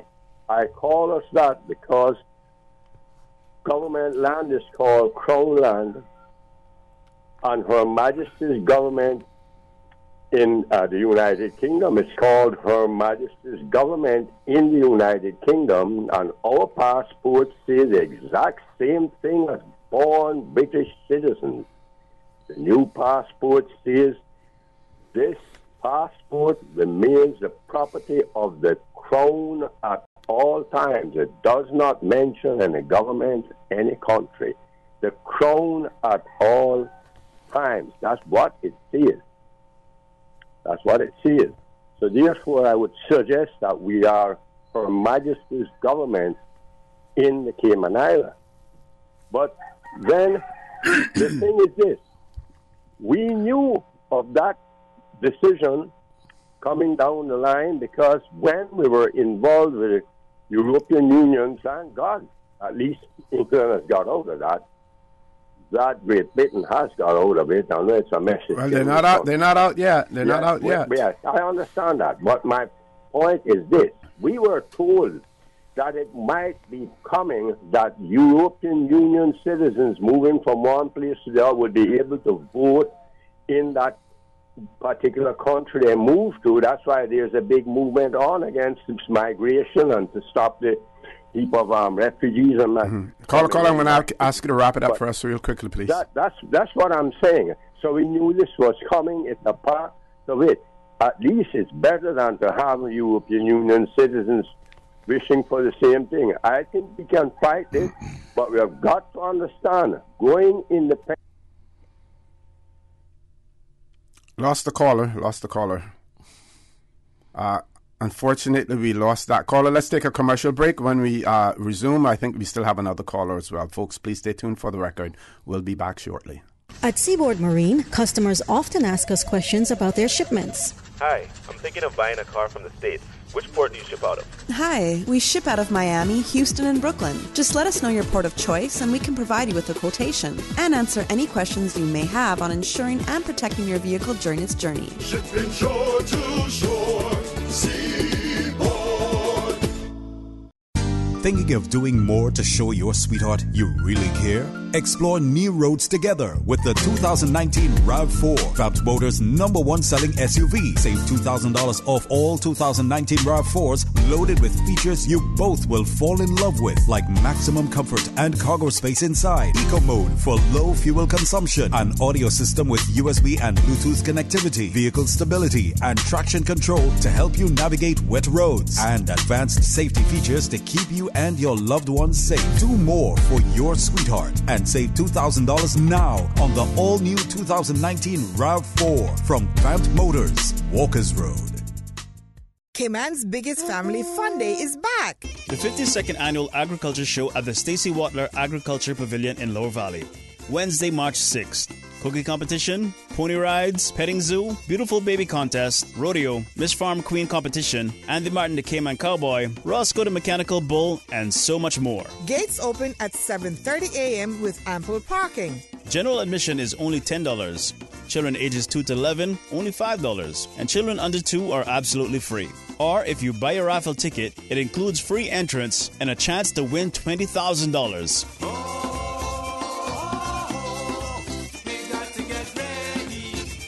The 52nd Annual Agricultural Show, March 6th in Lower Valley. For more information, visit them on Facebook or caymanagriculture.ky. For the Record with Orrett Connor. Initiating system. For information that matters. For the Record with Orrett Connor. Continues right now on Radio Cayman. Good morning. Welcome back to For the Record. Sorry that we lost the last part of that caller. We still have another caller on hold. Caller, good morning. Welcome to For the Record. Yes, good morning, Mr. Orrett Connor. Good morning, sir. How are you? Okay, and good morning to Leader of Opposition, Mr. Miller. Morning, sir. Yes, Mr. Miller.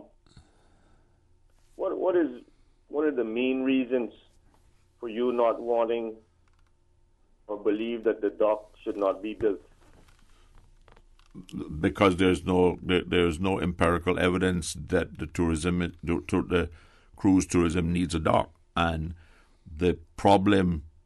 And I don't know what problem they're trying to solve by building a dock. Okay.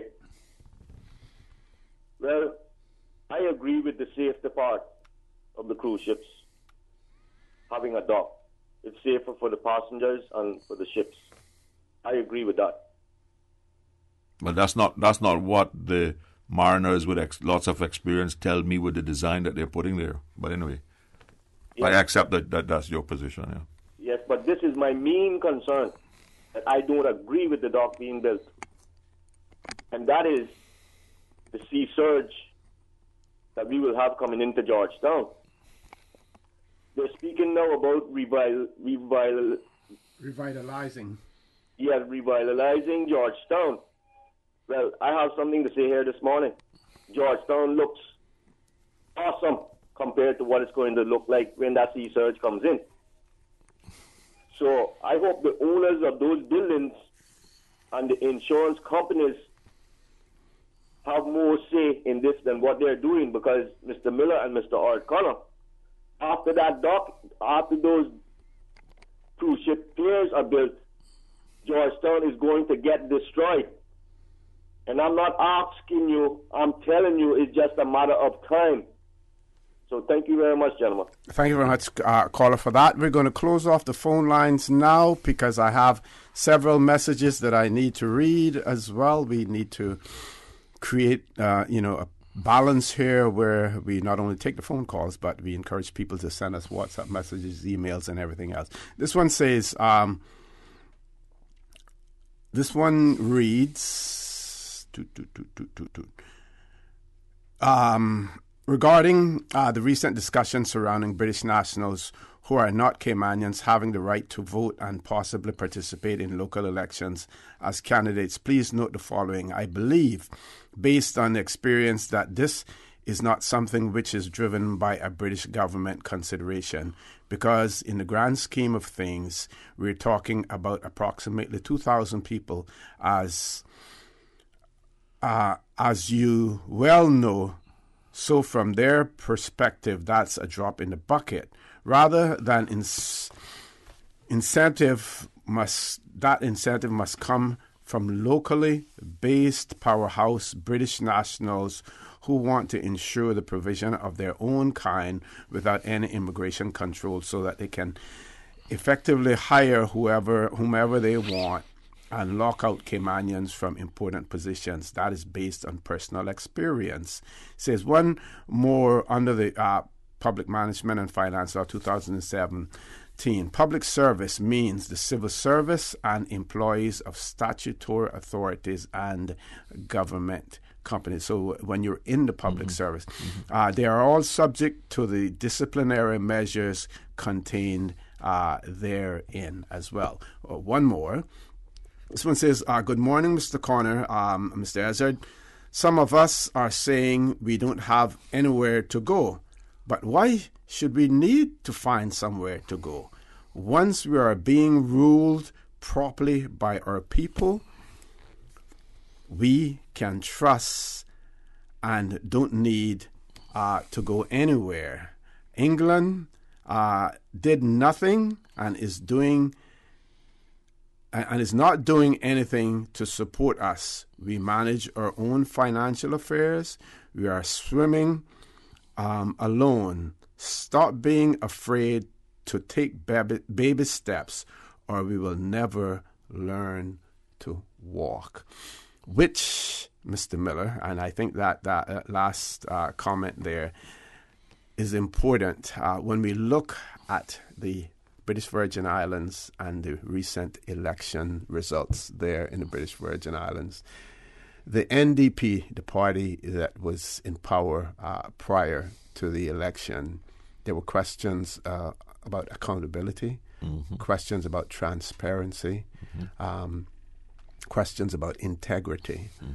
And as a result, the people of the British Virgin Islands spoke and voted them out of government. I could see it coming. I saw it coming, with all of the accusations that were being put forward with the fact that they hadn't submitted financial reports in years, the whole fiasco of the cost of the pairs there.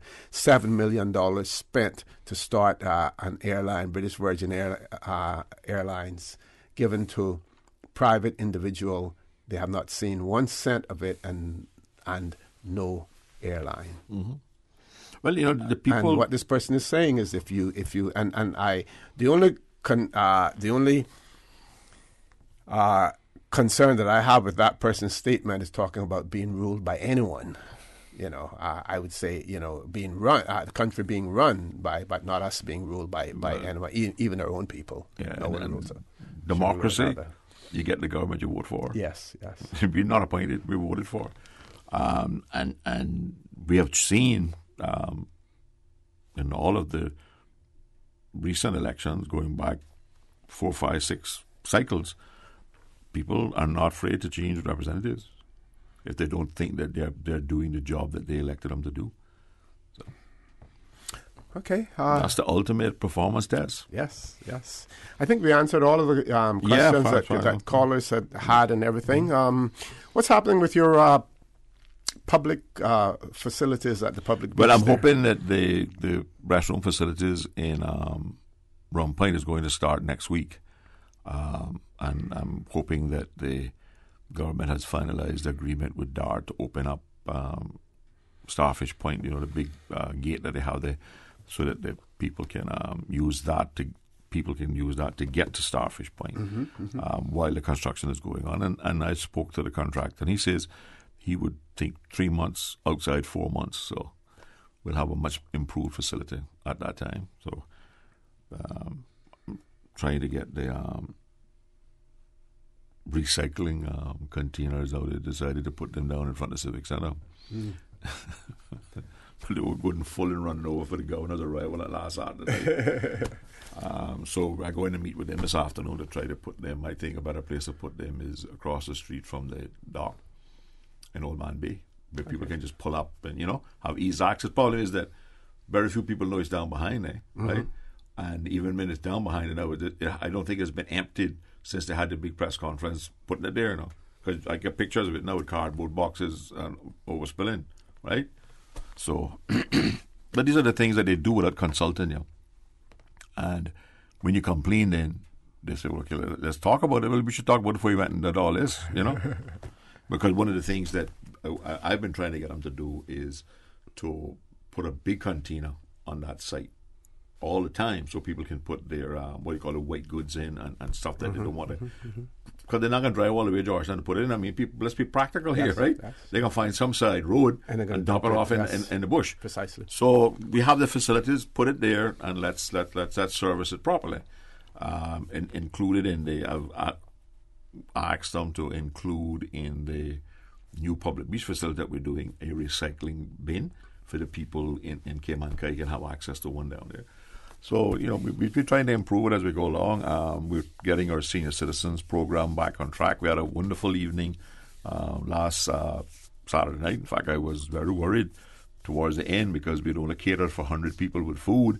And I must tell you that some of the people, the plates were kind of small by the time we had about 110, 115 people show up. Okay. So and people enjoyed, the governor said he enjoyed himself, and we raised, I think it was over $600 for the primary school with the little bingo games that we played. So it was a good evening, and we had the interaction that I'm trying to foster between senior citizens, students, and I had a lot of in-betweeners right there as well this time. So it was a good time, and we'll have another one now for around Mother's Day, and we'll combine that.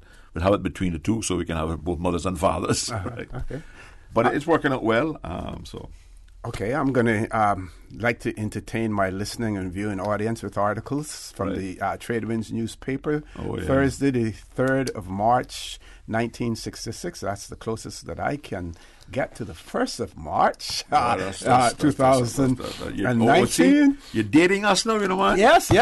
And it says here, one thing, this is the editorial, it reads, one thing that has been long looked for in these islands is assistance by way of long-term mortgage funds for construction, particularly in the housing field. The uncertainty of titles has discouraged conventional mortgage funds, and the policy adopted by all the local banks of short-term lending only has seriously curtailed house building.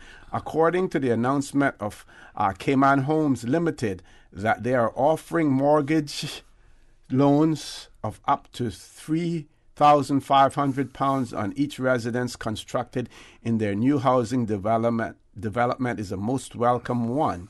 Furthermore, their plans are sound in that they are going to restrict the area to good quality single-family residences and prescribe rigid building specifications to ensure that the development, which recent construction has already proved to be in a popular area, will be maintained as a modern, good quality residential subdivision for the protection of the house purchasers as well as the investors. It is particularly encouraging to know that Cayman Homes are going to provide a disposal plan for sewage. While this may add slightly to the cost of housing, it is a very worthwhile contribution from the point of view of the safety and welfare of the residents of the area and the island as a whole. With our shallow wells, septic tanks, and underground cisterns, the risks of contamination are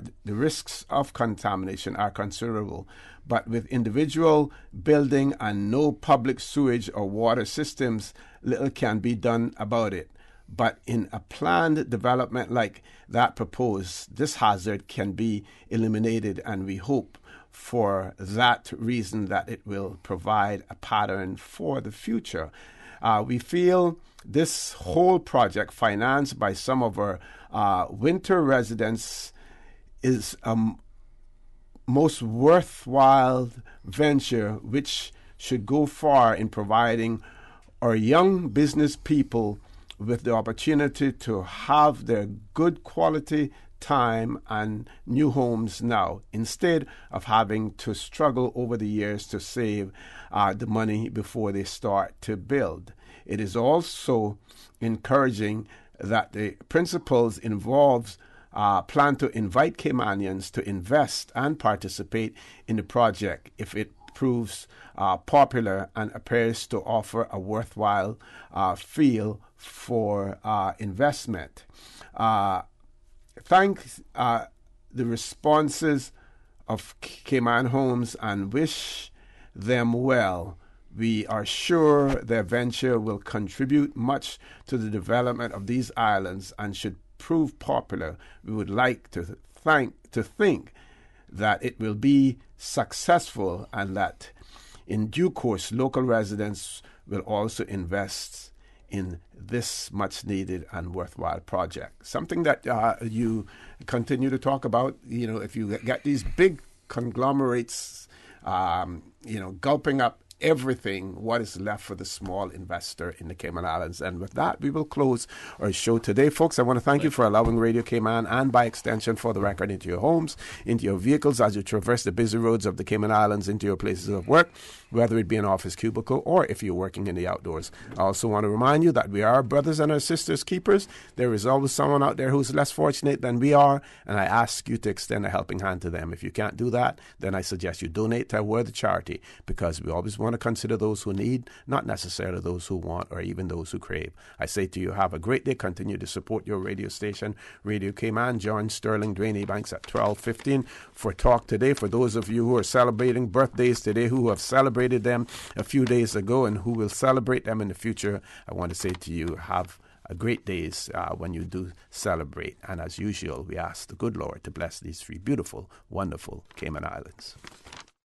For the Record is brought to you by Vamped Motors, the only authorized Ford and Toyota dealership serving the Cayman Islands. Cayman Pharmacy Group, with a location in West Bay and professional pharmacy at CTMH Doctors Hospital. The Cayman Pharmacy Group has a location for you just around the corner. Seaboard Marine. With over 35 shipping ports, find your shipping solution by calling 949-4977 or visit seaboardmarine.com for competitive rates. And Rotary Central. For more than 110 years, Rotary members have used their passion, energy, and intelligence to take action on sustainable projects.